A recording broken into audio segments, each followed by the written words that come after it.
I mean, you can't really judge anyone's top 5, except for I'm going to judge Rossi's top 5, because it's probably terrible. Rossi's next, because I saw something on it that I think we should just get out of the way. Oh, God. Oh, God. Welcome back, everybody, to episode 45 of the Movie ReBrew podcast. I'm your host, Keegan Holland, and with me is my co-host, Mike Jennison. And it's the 2018 year in movie review. ReBrew. Holy shit. If we had any viewers, they just turned off the pod. Yep. I guess Mike kind of talked about it in that weird-ass voice. This is our top 10 2018 movies pod. Second annual, yeah. We've been looking forward to this one for a while. I think this is the time of the year where we are just so fatigued on movies that came out in 2018 as we try to rush in and see as many as we can before we do this episode. What was your final count this year? How many movies did you see? I was wondering if I had you beat. We haven't talked about this yet. My final count will be 52. Smoked you. 59. I think you beat me last year. Dirty. Put some context to that. Last year I only saw 38 movies. That's the power of Movie Pass. I guess you only had it for a couple months. Yeah. It's the power of having this pod for a year. Yeah, that's true. Kept me on my toes. For me, it was just AMC. What did you say? Like, you ran it up fast on me in the summer. Oh, yeah. Like when we did that summer review, I think I saw 8 movies, yeah. I saw 3. Yeah. And you kept it on, kept the pressure on. For pretty much every week since probably like September, I saw at least one movie. Sometimes I saw 3, sometimes 2, but at least one pretty much for every week. So I didn't have Movie Pass, only for a month, which was nice, but once that left, didn't really have advantage. Well, I'll be buying AMC next year for like half the year, so I will get on that A-list grind. It's the best. It's huge. Yeah, 59 movies. I mean, last year, 30. 20 more movies, that's crazy. And it made this a lot more difficult. Yeah, oh my God. I woke up this morning and just wrote down 20 movies at the top of my head that I think could make it. And then from that 20, I went to 16 to 12, and then from getting 12 to 10 was so difficult. Yeah, and it's kind of sucks because there's some movies that I really like that just won't get mentioned on this pod. Yeah, it's a shame. Too bad. But we'll do an honorable mention at the end. I guess we got a little bit of news. Actually, we're drinking wine today to celebrate our year end here. What did you get? Merlot Yellow Tail. Only the classiest. Yeah, $9. $9. Not bad. I splurged. I had the boxed wine of Twisted Tea in my hands. Oh, you idiot. But I didn't do it. I would have loved that. Because it's kind of warm today. By that I mean it's like 40 degrees and after it's been negative, sub-zero. Literally. Yeah. But I didn't think it was warm enough for it. I mean, I could always force a Twisted Tea. We'll do a summer pod where we'll both be shirtless. And we'll both be slapped in the bag of Twisted Tea. Both also be cut by that time. Oh, yeah. Chris Hemsworth body double. How's that in the coming? near future. Not the best. I think I'm down a pound this week, but I like that. Whatever. At this point, it's hard to lose like 5 pounds in a week, which my brothers are currently doing. But also, it's just so damn cold. It's tough to get. I mean, this time of the year where you pack a few pounds and no one notices. It's personality season, you know? That's why throw on the biggest sweater you can. Alright, grab that wine. I got the opener.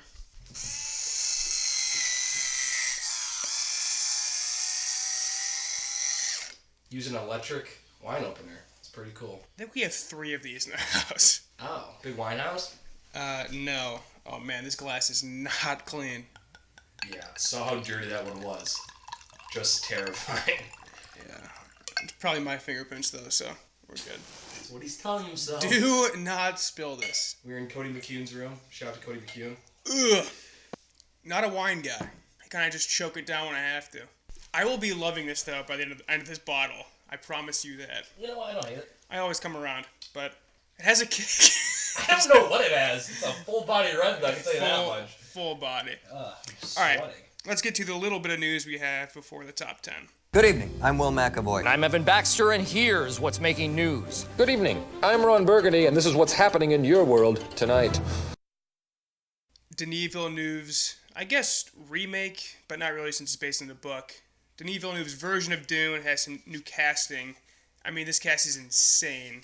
Oscar Isaac is rumored, but it seems like I don't think it's confirmed yet, but it seems like he's going to be. Timothée Chalamet, Rebecca Ferguson, Javier Bardem, and I had the list and I blew it. Hold on. That's all I know. I think there's one more decent name. Oh, Dave Bautista, who was in Blade Runner as well. So yeah, shaping up to be a pretty good cast. I've tried to read the book before, but it just throws you in the middle of like political intrigue. It's like, what is going on here? So I abandoned it, but I'd like to read it before it comes out because I think it's safe to say he's my favorite director right now. So anything he makes, I think that's very safe to say. Yeah, I'm excited for, and this cast is shaping up to be pretty good. Yeah, who would want to work with him, right? And right. The cast will be electric. Yeah, I'm excited. Oscar Isaac can do sci-fi. Saw that this year, so. Yeah, and this is like multiple times. A classic sci-fi tale. Like this is one of the most known sci-fi stories ever written. So giving it to Denis Villeneuve, I think, is the right move here. Sure, it'll be almost 3 hours long. Oh, absolutely. No one will see it. No one will see it. It'll be Blade Runner Part 2, where it's an absolute masterpiece that no one sees, and it'll never make another one. Such a sad. I know. It sucks. I wonder if he'll be like as shocked and depressed this time around, or if he's going to see it coming. I have a 3.5 hour director's cut of Blade Runner 2049, but no one will see it. I will, Denis. Send it my way.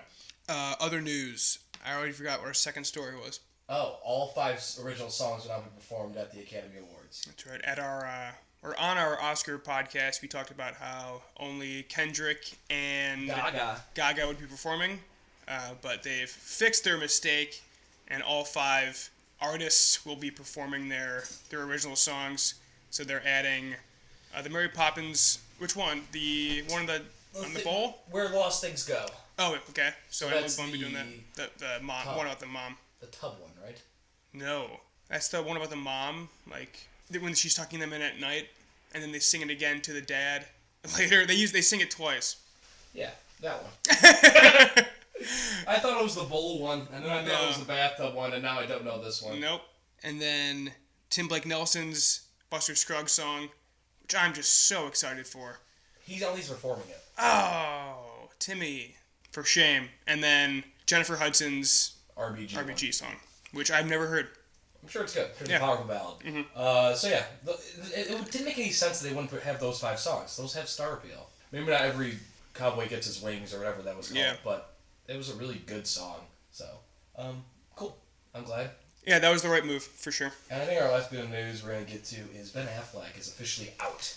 That's the thing I forgot. I think me and you have talked about this on this pod. There's 8 times. There's a podcast I listen to where they call it Schrodinger's Bat. Because you never know if he's in or he's out. And finally, officially, he's out. So Matt Reeves, the Batman, he has his pick of the litter. How do you think they go with this? Super young? I thought Gyllenhaal was the likely guy now. I mean, with Gyllenhaal now as Mysterio, you think that's probably... Nah. I'm not going to rule that out. But I think they go young. I think they'll go young, too. They should go young. I don't know how unknown they'll go, but I think they'll go young because you got to build a... You suspect you have to build a franchise off this. I saw a funny thing where it says, how about no one plays Batman in 2022? Okay. Is it 2022? Yeah. Holy official date 2022 now. Damn, that's a long... Yeah, what's he going to do in the meantime? Hopefully he can do something... He probably will. I hope so, because I mean... I'm undressing and inky and comfortable right now. It's another sip of wine from me. I'd go young. Maybe Timothée Chalamet. Chalamet? He would be a good Robin. He would be a good Robin. But he's too he needs a skinny. bulk up. Yeah, he can never play Batman. No. Give it to Lucas Hedges. Have them. Can you imagine? Same age, Batman and Robin. By 824. Lucas Hedges just cries at every... They just cry together at every scene. That'd be amazing. And make out the end of it. I want that. Sign me up. Alright, enough dilly-dallying. Want to just get to it? Yeah, let's just get to it. Alright. I got a golden ticket. I got a golden chance to make my way. You believe in miracles? Yes! Mike, I think me and you have been very down on this year. And I think a lot of that is because this is probably the weakest Best Picture category we've seen in a while. Maybe ever. Going back and making this list, fuck, this was so difficult. There's like 20 There's 20 movies that I would say are like great, that I really like a lot. And And I felt bad taking 10 of those off the list. Yeah. It's a deep year, but it's not a very top-heavy year. Right. I was going to say, like, there's no Blade Runners where, I mean, it probably is my favorite movie of all time. Like, there's no, like, huge hitters that, like, is universally beloved. Like, you have Roma, which critics love, but it's a slog. Like, there's no Calling By Your Name. There's no right. Blade Runner. There's no Get Like, Out from last. Like, those are, like, right. three, like, masterpieces that Right. will go down. People will talk about those for years.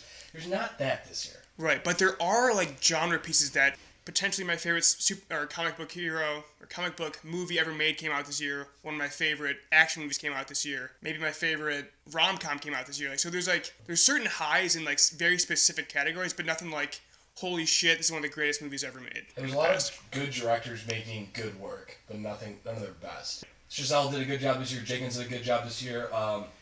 Yargos, is that his name? Yorgos. Yorgos did a good one this year, but, like, none of them popped. No. And there's a couple good sleepers that really... A24 had a couple good movies this year. Yeah. There's a good doc. Won't You My Neighbor? Docs. They Shall Not Grow Old, another good doc. Yeah, it was very... Solo, we didn't see, but... No. Super good year for foreign movies with Cold War and Roma. I mean, Yeah. two both getting director noms, even though we talked about Roma last time. Not either of her cup of tea or a cup of wine or a glass of wine. No. A good stop. Actually, maybe the best year for animated movies of all time. Yeah, very good year for animated movies.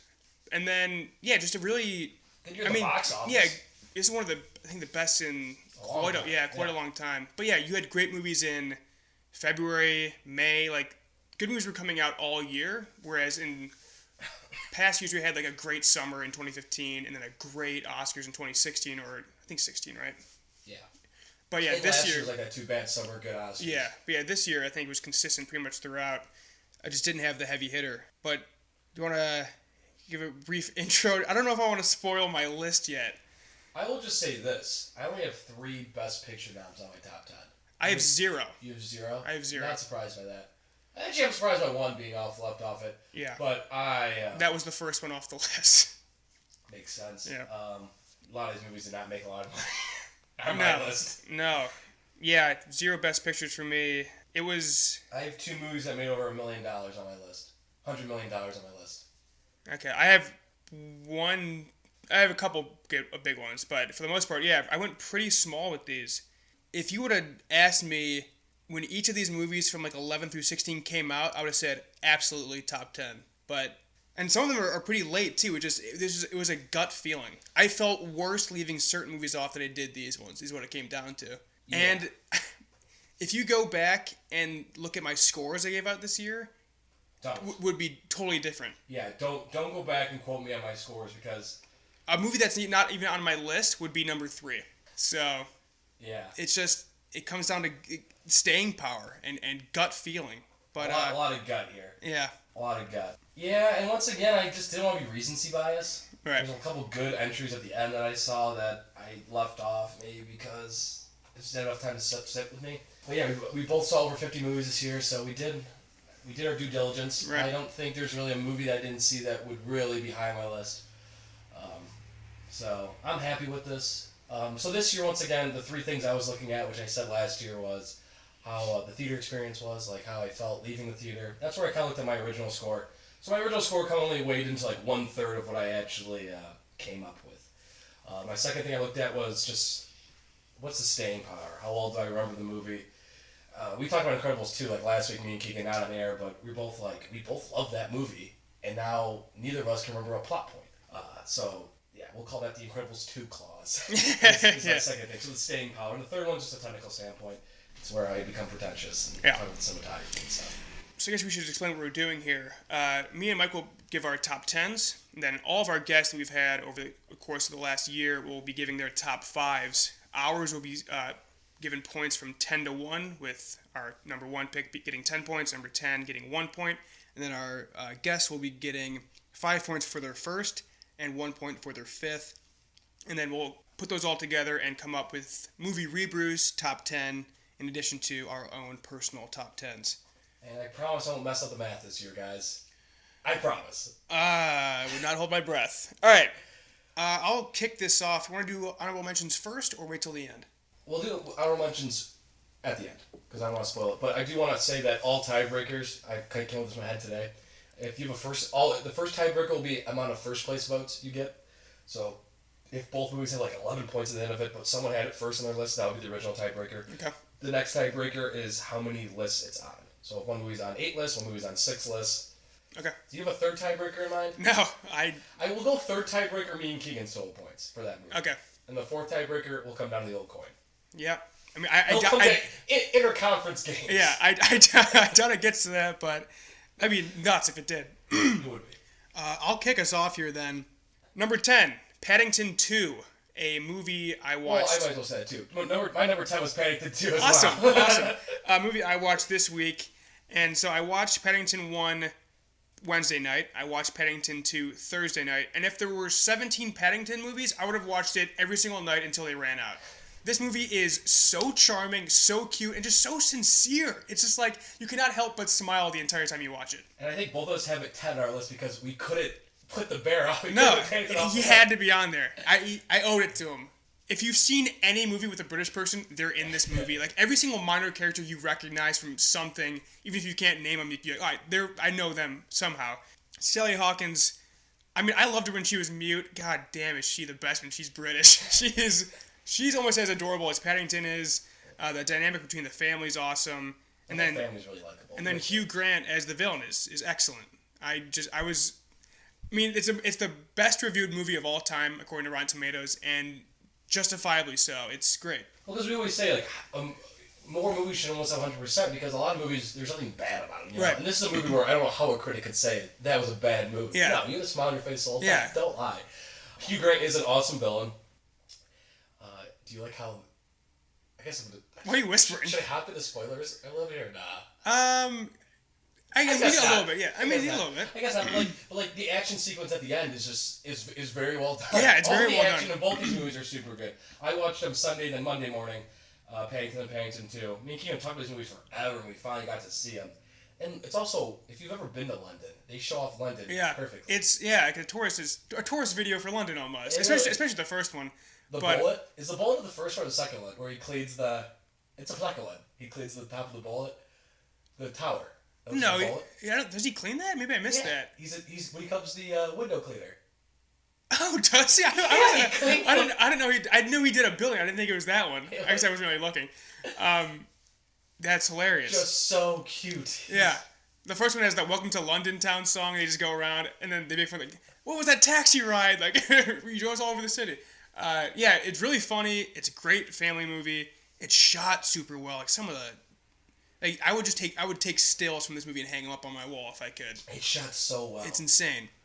It's just so well done for a movie that you wouldn't think get the kind of attention it does get. They do great. Like, I like how in this movie, in both movies, they did the same exact type of things where, like how they did the prison, how it was like 2D at some certain points. Yeah. I love how they do that. They do that. The house pretty often. Yeah.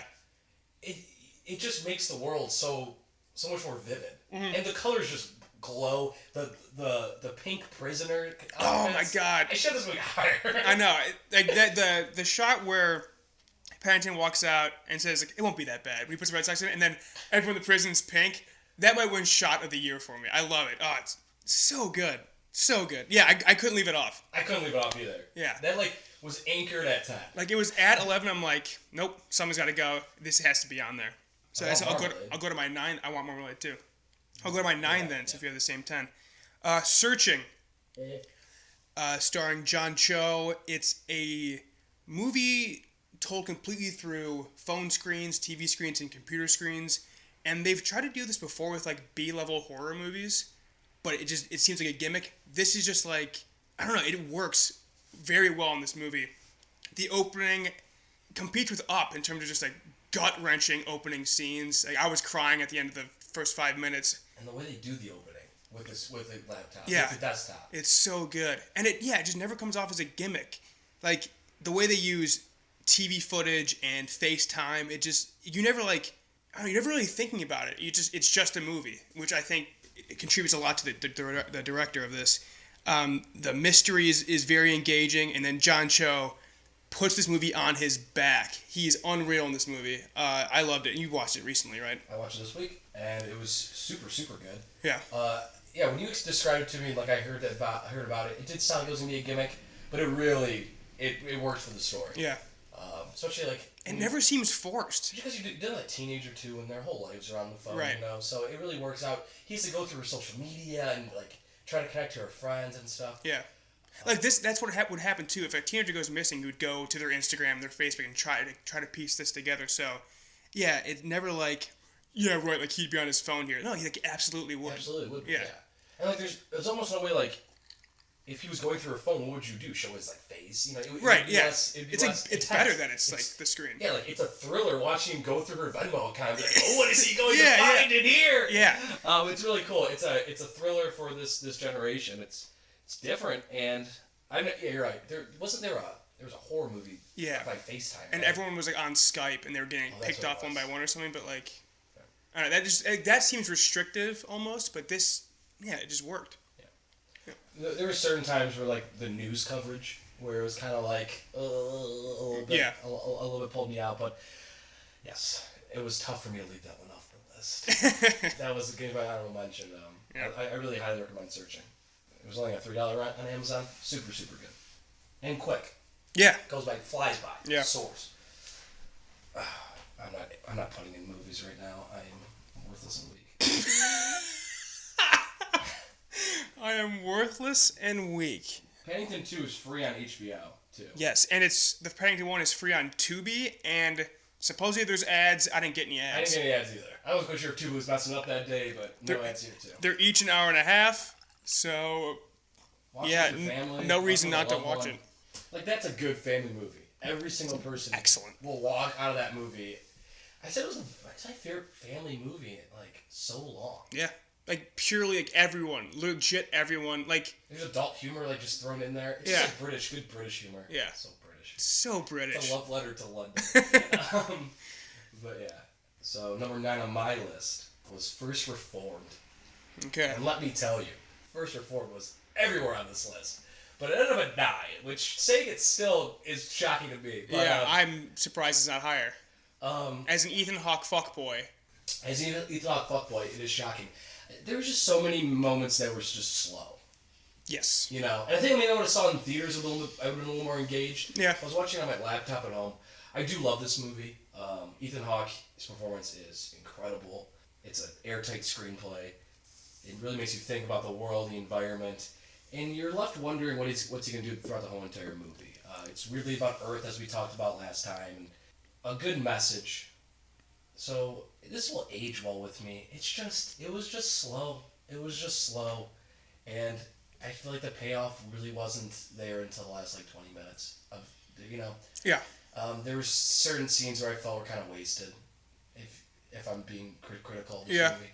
But ultimately, I do love this movie. And First Reformed 9. Yeah, I mean, we just spoke about it last week, so it's hard to really add anything more. I was dreading watching it, but I was pleasantly surprised by it. Yeah, the Earth message caught me off guard, but in a good way. Yeah, it is slow. I wonder if that's like deliberate though. It's a really slow burn to a pretty insane ending. Yeah. That if you just saw the poster or even just like a quick 15 seconds of it, you would never expect it to go where it goes. So I guess it has to build to something that comes out of nowhere. But we should mention this is our top 10 favorite. Right, yeah, this is not best. Yes. But yeah, I knew it would be on your list, and I'm surprised it's at 9. I thought it'd maybe be higher. But good movie. Extremely well done. Didn't make my honorable mentions because I just wrote down a quick 20 things this morning, and it just didn't come to me. But I recommend it to people. It's a good one. Well, here's like if it was the top 10 best movies, it'd probably be the top 3 for me.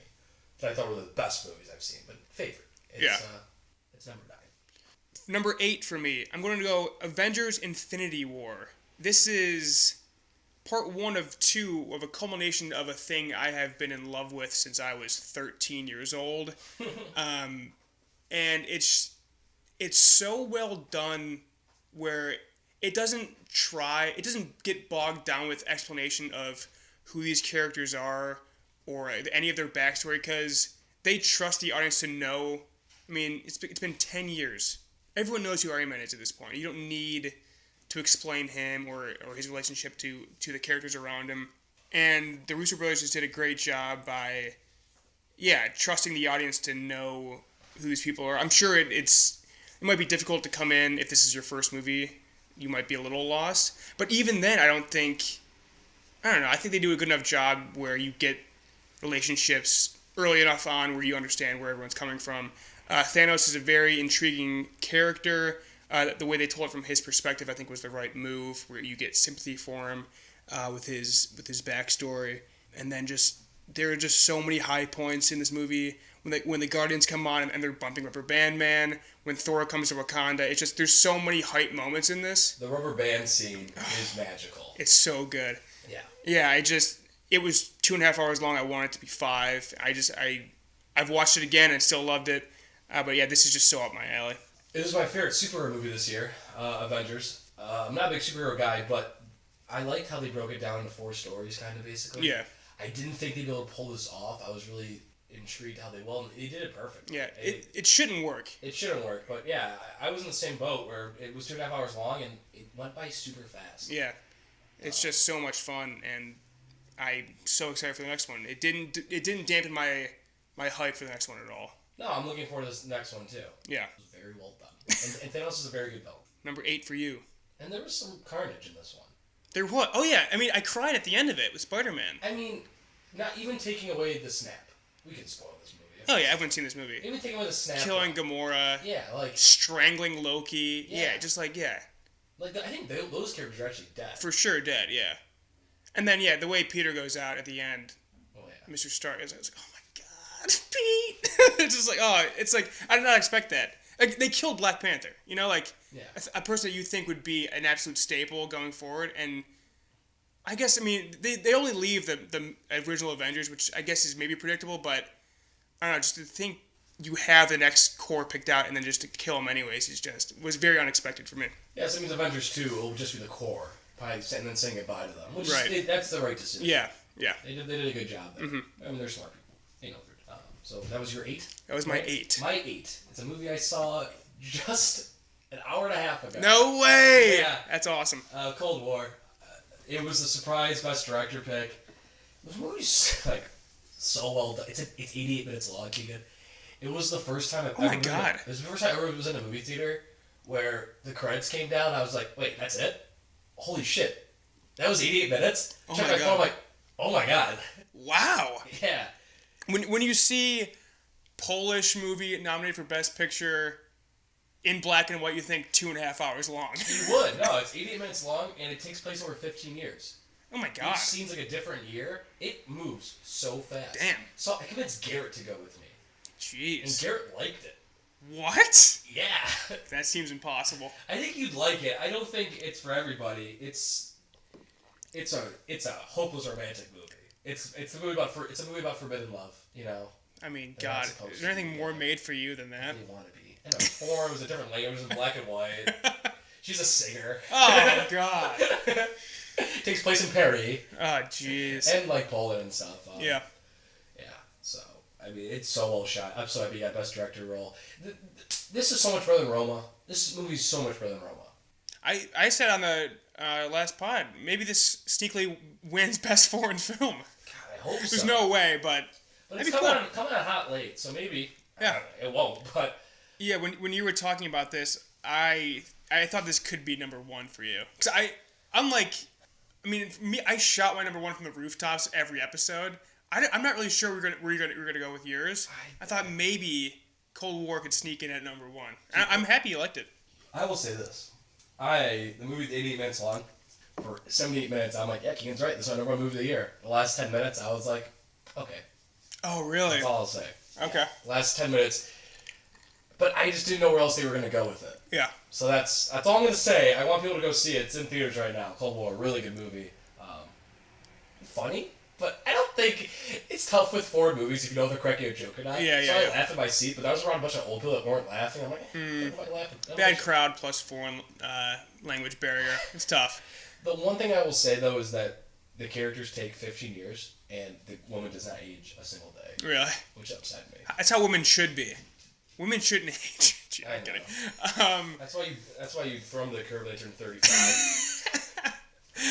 I saw a trailer for Cold War in like maybe October when it said like Cannes film selection. I was like, yeah, this is probably one of those bullshit movies. But then I watched the trailer, I'm like, oh no, this actually might be super good. And to see it come on late and get Best Director, Best Foreign Film, that's cool. Yeah, I think you'd like it because it's so short.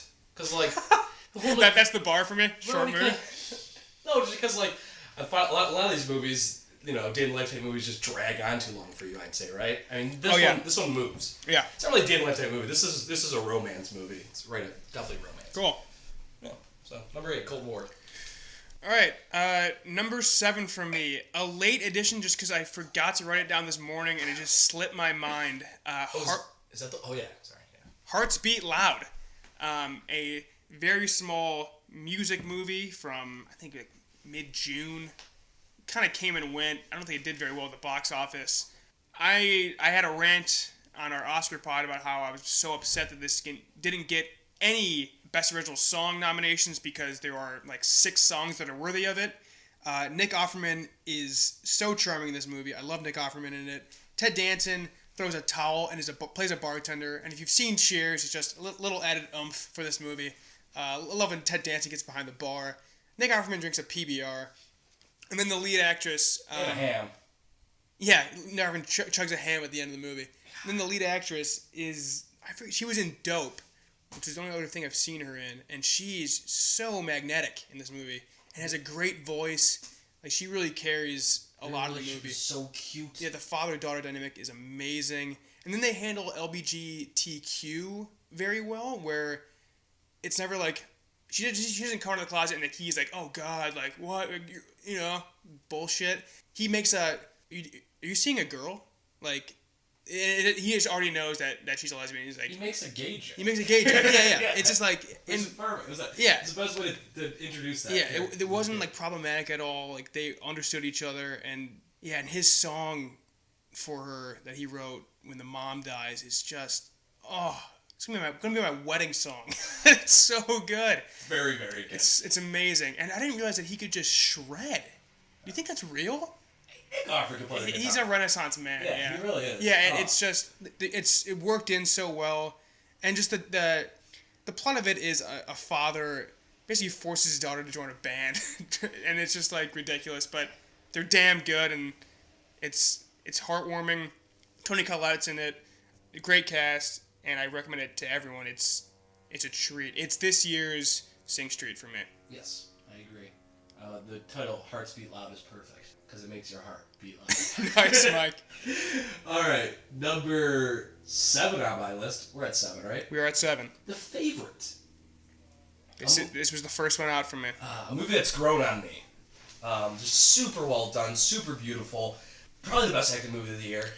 Yeah, Those I think three so. movies are awesome. I love the love triangle between the 3 characters. It's just intense. Me and Keegan both said we were jumping between sides on who we wanted. Rachel Weisz is so good in this. Yeah. I don't think me and King were very familiar with her work before this movie, but she's one of the best working right now for sure. Production design's incredible. The castle, I think everyone wants to go into it. Yeah. And the ending was weird, and I didn't know what to make of it. But as time has progressed, it's aged well with me. And it's one of those movies where you don't really know how you're gonna end it anyways. Yeah. And I think they made the right decision the way that ends. So yeah. And the ending... You got British accents, which always... of course. Couple nods. Yeah. Emma Watson. I wish. Emma Stone crushes it with her British accent as an American. Yeah, doesn't take you out of it at all. Yeah. It's funny as hell. And yeah, about the ending, it was something like I understood the ending right away, but I was like, am I satisfied with it though? And yeah, like you said, yeah, it's the only way they could have ended, and I think they did a good job showing, like, I guess spoilers, that she's still screwed. Like, no one won. You can try to play the game as much as you want, but she's still the queen, so you're still bowing down to her. So yeah, I think the movie's terrific, and it was the first movie off my list, unfortunately. Number 6 for me, 8th Grade. I am a huge Bo Burnham fan. I've listened to probably every song he's ever made. I've watched every special he's ever done.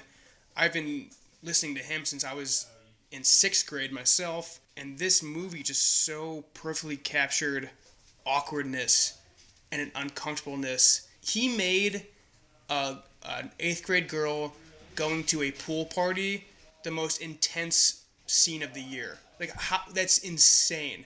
Oh, it's brutal. And then in addition to that, the car scene where she's in the back seat and an older boy is alone with her. That scene, I wanted to leave the theater and throw up. I was so uncomfortable and it was so awkward.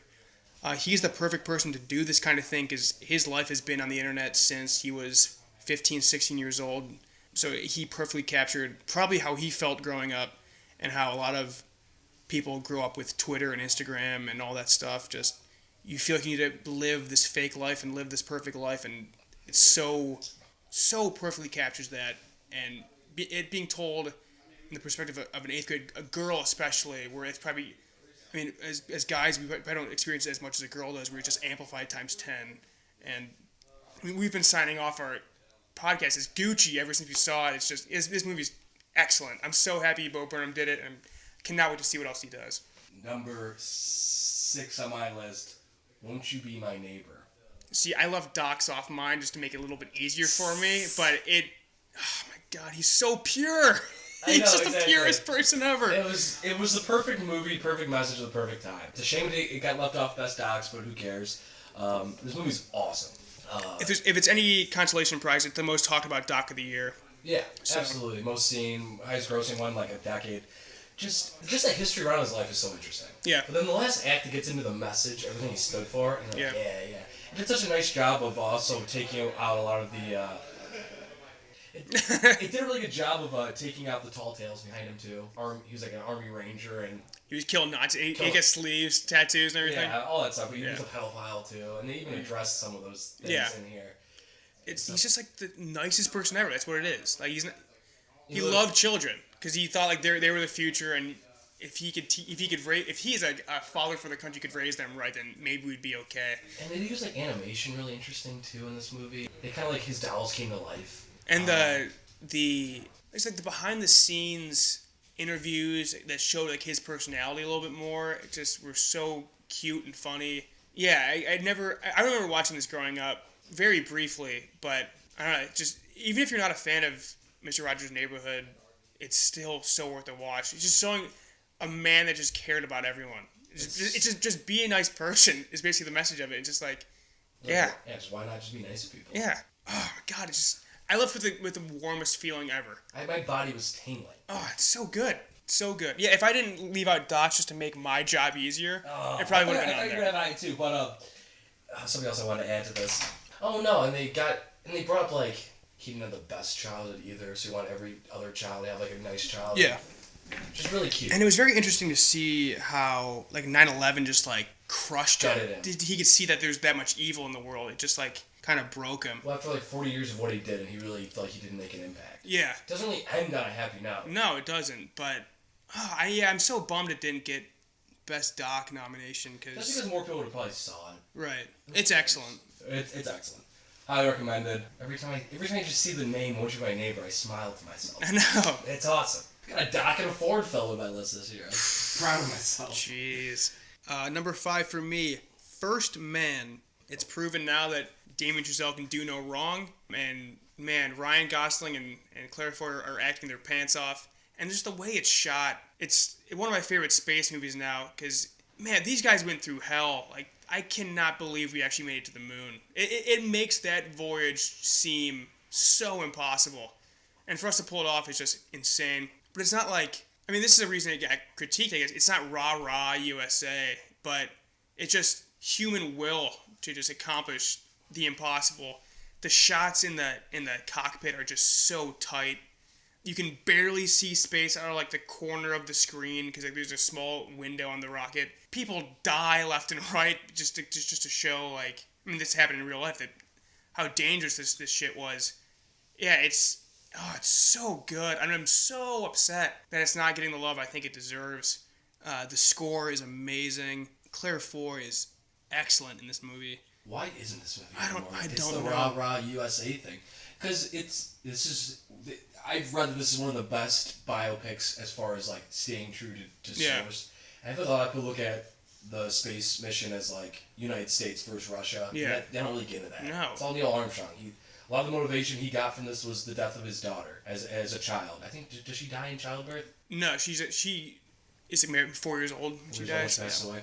But yeah, it was more of that. It was his own tale. And you're right. You see literally astronauts dying because they literally died. They strapped 4 guys into a 4x2 steel box and just launch you into space. Like, you need to be an absolute lunatic to get in that thing, and it shows like why someone would do that. I just think it's so well done, and Buzz Aldrin's portrayal in this is ridiculous. He's such a dick.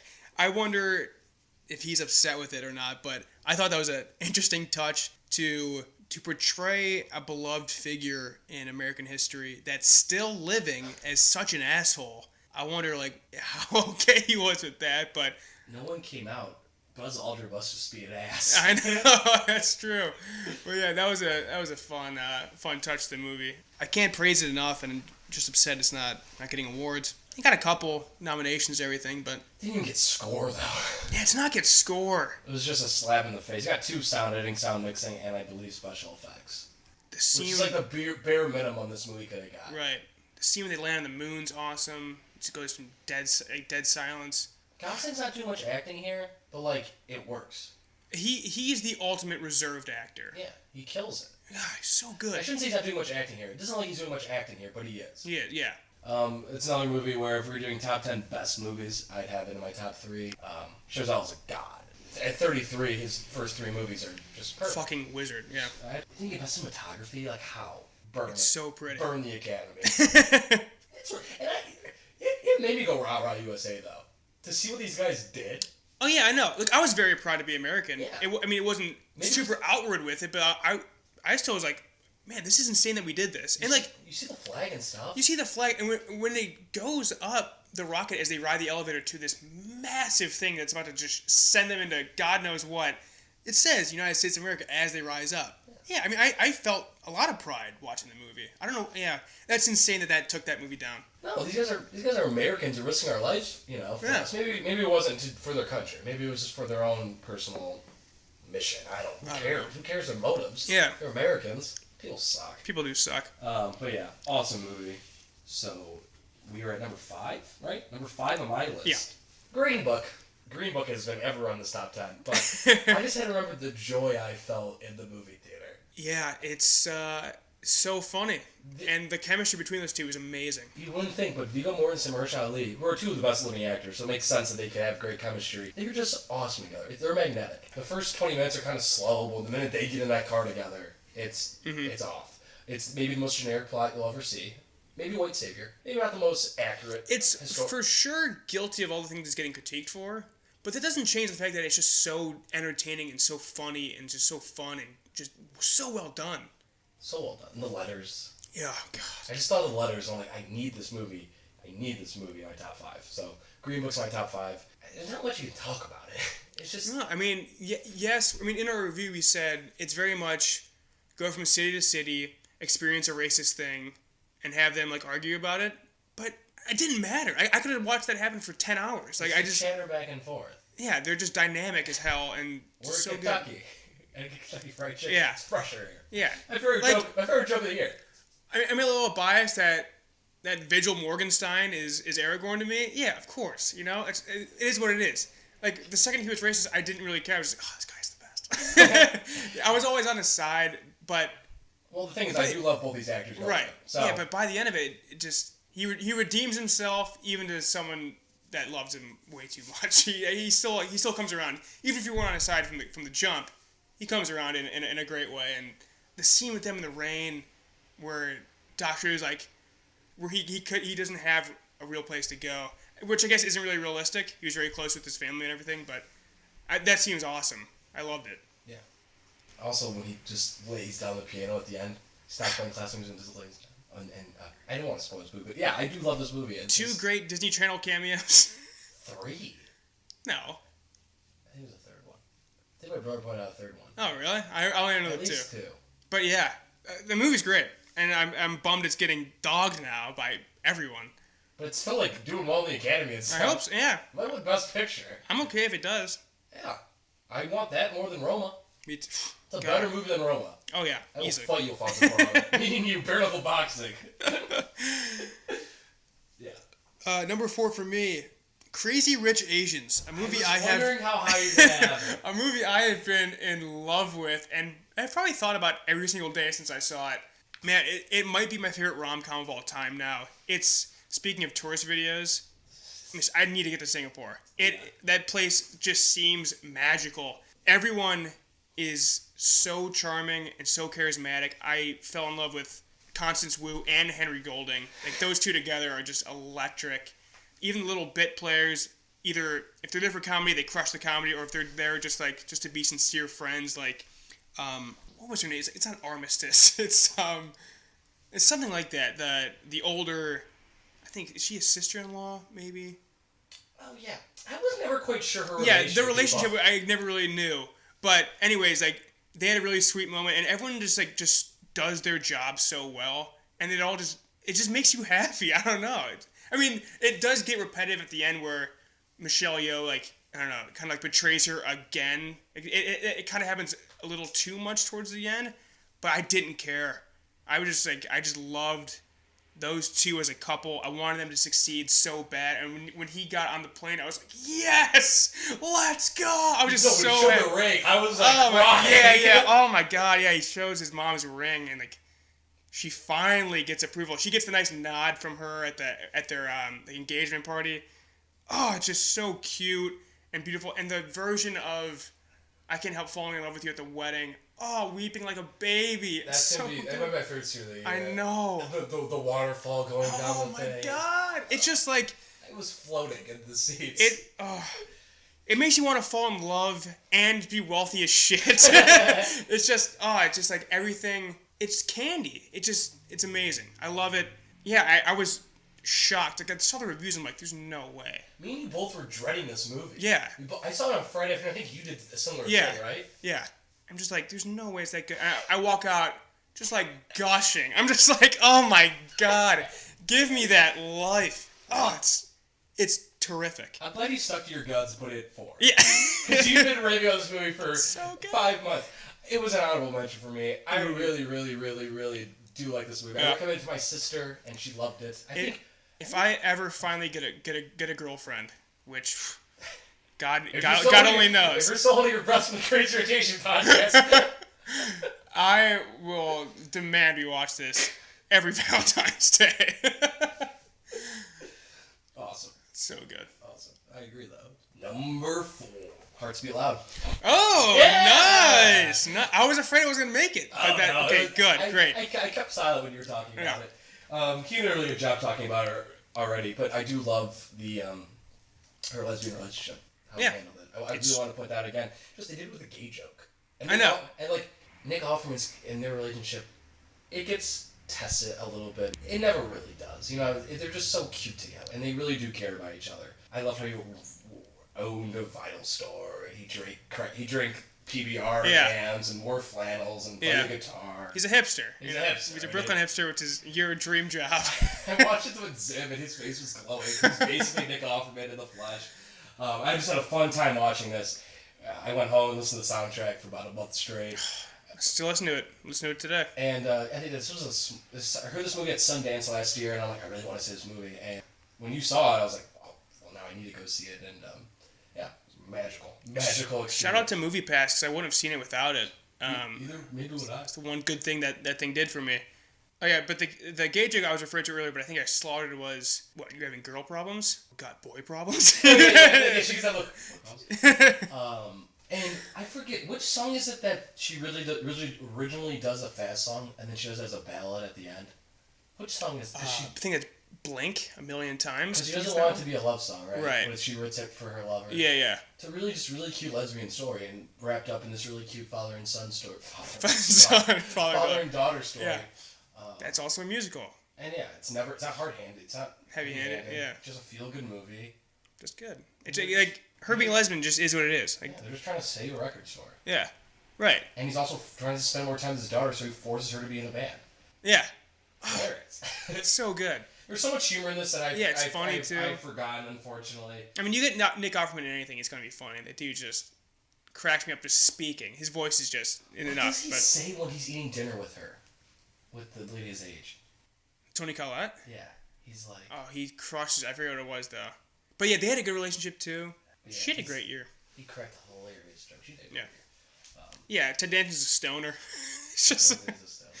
there's so many little things there just that are heartwarming. And it's a movie that I'll just always keep watching. It's just such a good time. It's so short, too. Flies. Yeah, maybe. Who cares? 60 minutes. The music just carries you away. know. Doesn't matter. And they bang, too. Is so on top. Yeah. Like, it's good music. Oh, yeah.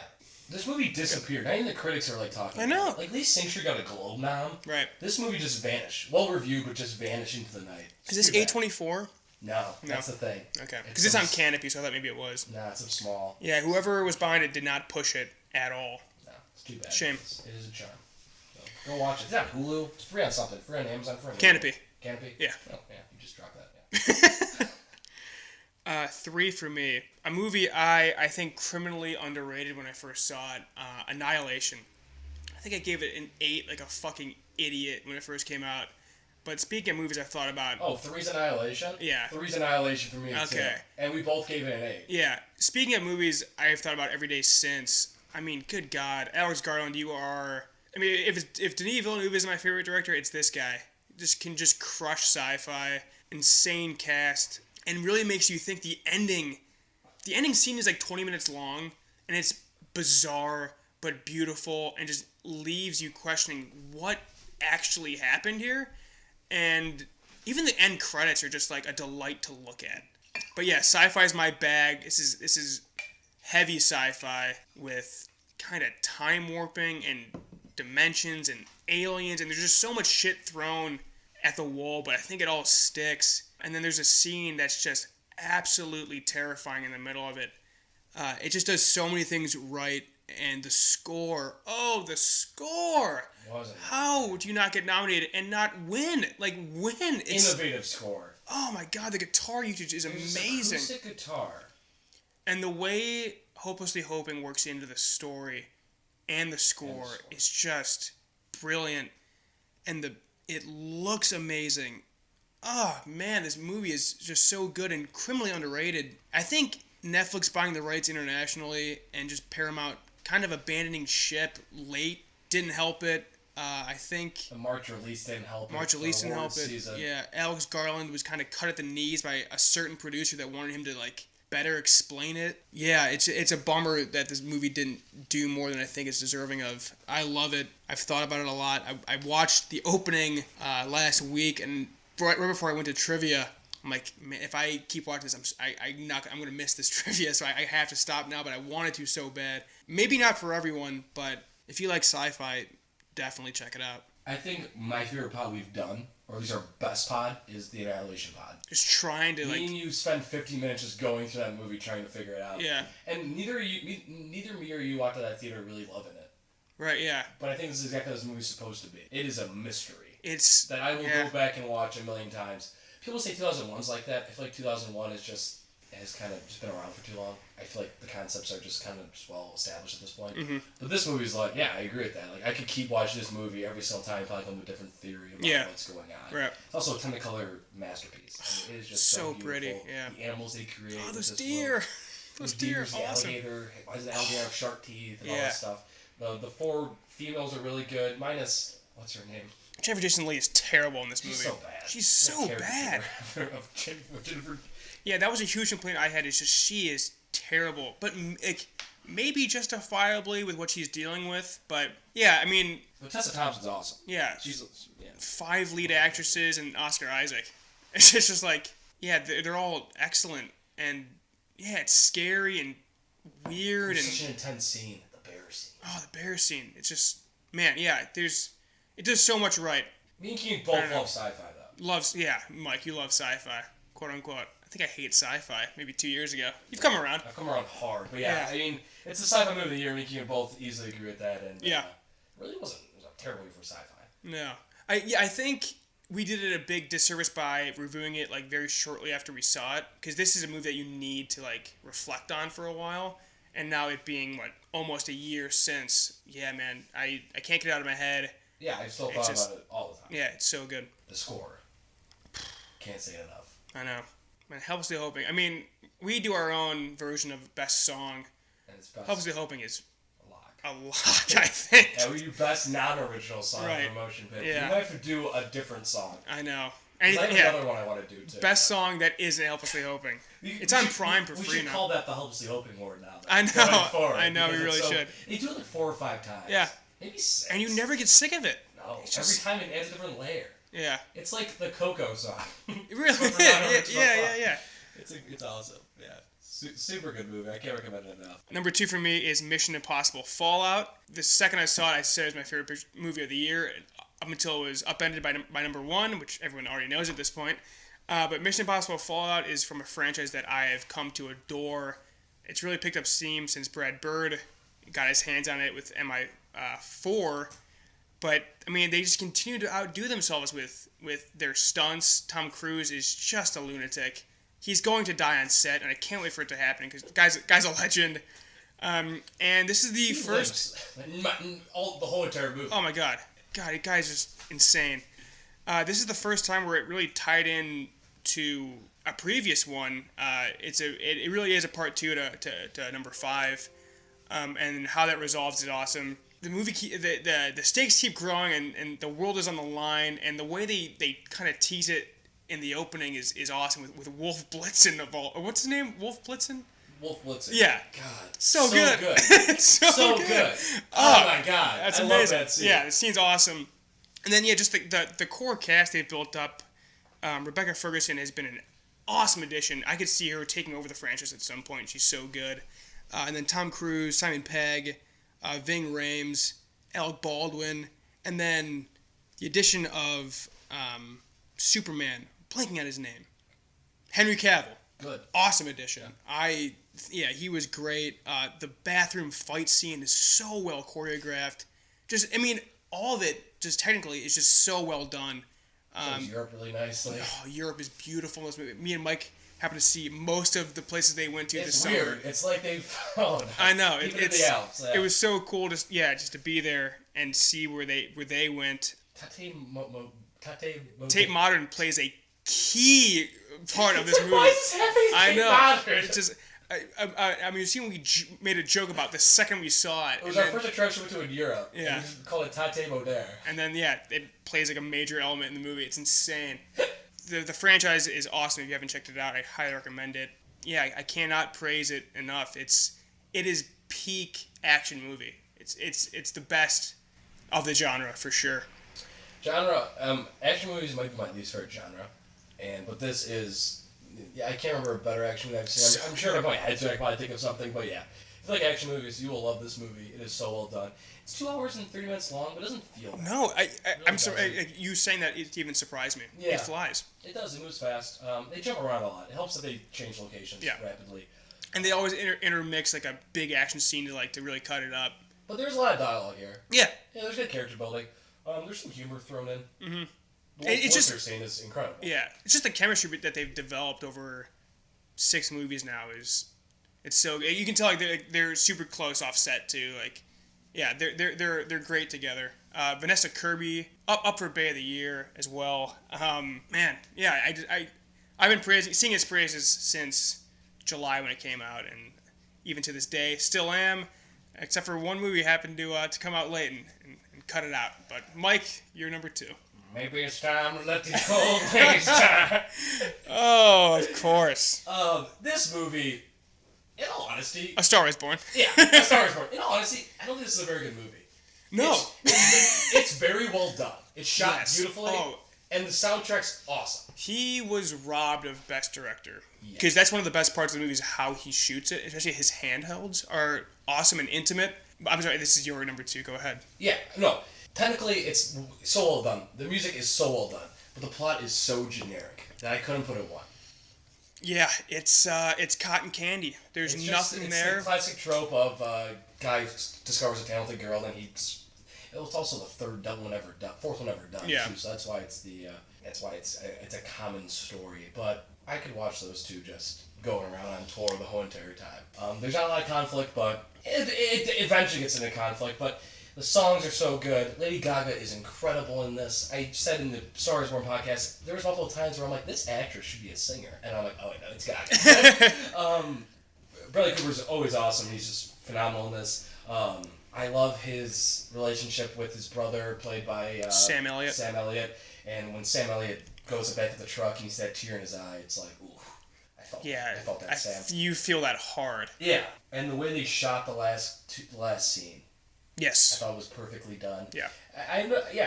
Every decision Bradley Cooper made in this movie was the right decision. They threw like an SNL in there and stuff, and the Grammy scene was really good. And all that stuff it makes it for a very good enjoyable watch. And I'm a sucker for romance movies, and I'm a sucker for musicals. And you put them together, you got me hooked, line, and sinker. So. Yeah. You touched on two things. I think the conflict comes too little, too late.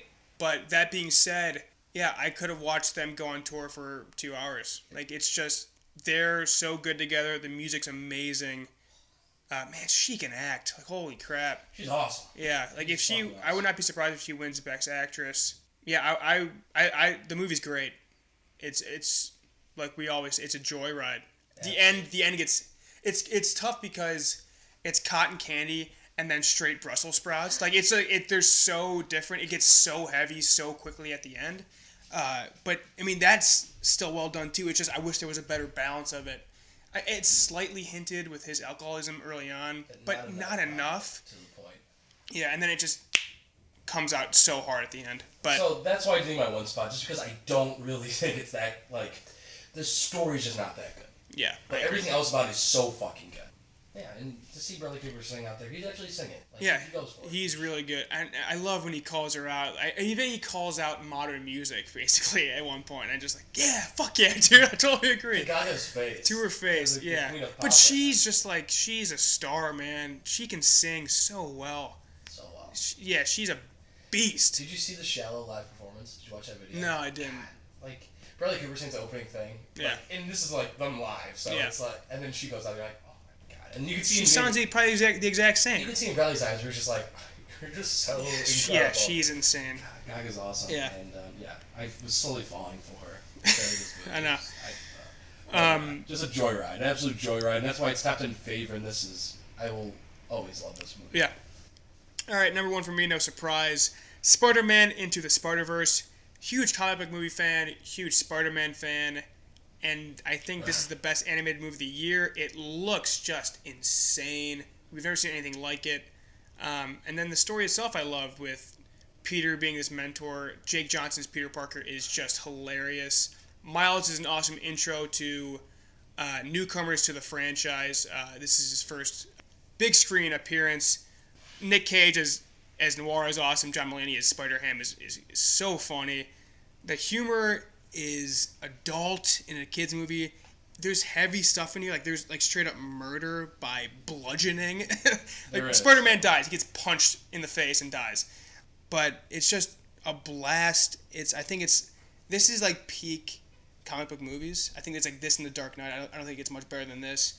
And this, I can't say enough about how it looks. It's beautiful. And then the soundtrack, I think it's all original songs, and this and Hearts Beat Loud have just been in constant rotation this year. Sunflower, What's Up Danger, Home, Memories. It's just, there's no misses in the soundtrack. And they just... Sunflower original? Yeah. Sunflower's huge right now. It's so good. And it's like, it's so what a kid in Brooklyn that's a Latin American black kid would be listening to. Like, it's like the perfect soundtrack for the character that's in the story. Because Keegan's a black Latino. No, but I mean, there's like Familia. There's just so much. The soundtrack is insane. It's a work of art, really. That soundtrack is what I thought Black Panther would be. Black Panther kind of whiffed on the soundtrack. It was just so built up before the movie came out, and it didn't really hit. And then this came out of nowhere, and every song in it is awesome. Yeah, I've been singing its praises for the last 10 weeks since we saw it or whatever. It's been like 6 weeks. Right, mid-December. Mid-December? I think we're almost in February. Yeah, 6 weeks. There we go. This movie came out of nowhere. We saw the end credits after Venom, and we were like, "Oh, that actually looks pretty good." Yeah, no, like when it was first announced, I was like, "Oh, they're doing a direct-to-DVD Spider-Man movie." And I was like, "Oh, Mahershala Ali. Wow, they're getting some pretty big names for this." Oh shit, it's in theaters, and now it's the favorite to win best You never animated would have feature. said that in early November. No, it's early November. It wouldn't even be on your radar. It's crazy. It is nuts. Yeah. Love it. Best movie of the year. My number one movie of the year, Venom. Tom Hardy is just so good. So good. No, my number one movie of the year, it was nothing even like... I don't even have a clue. I didn't know what was going to take it. It took me a week. But then... Oh. I remembered a scene in the movie. I'm like, what was in that box? My hopes and dreams. My number one movie this year is 8th Grade. Is that what you were thinking? No. No, I already said it, because we already talked about it, so I thought maybe you already put it on your list, but what were you it was thinking? my list. No, I had no clue. Okay, yeah. I had no clue. Yeah, my number one movie is 8th Grade. I don't know how Bo Burnham did it. Perfectly captured just the awkwardness. Like you said. Oh, my God. A 12-year-old pool party is just the most intense scene of the year. She has to go to the room, call her parents to, like, pick her up. I didn't talk about the dad. The dad's amazing in this movie. The father-dad, the daughter-dad connection is just so cute. He's so good. There's the banana scene. Oh my god. Oh my god. So much of the movie is so hard to watch. It's cringy. It's you so just cringy. don't want to be there, but it's perfect. It's cringe for 90 minutes, and it's amazing because of it. But this movie also made me delete my Instagram account, so it actually had some world impact on me too. Yeah. That is the devil. That's the devil's work Instagram. But yeah, I mean, just it's so relatable to any single person. I think any walk of life. Especially our age, where Yeah. we've grown up with this. We didn't grow up with the same amount of magnitude. But Oh yeah, no, we but still relate enough to it. yeah, No doubt. The humor's funny.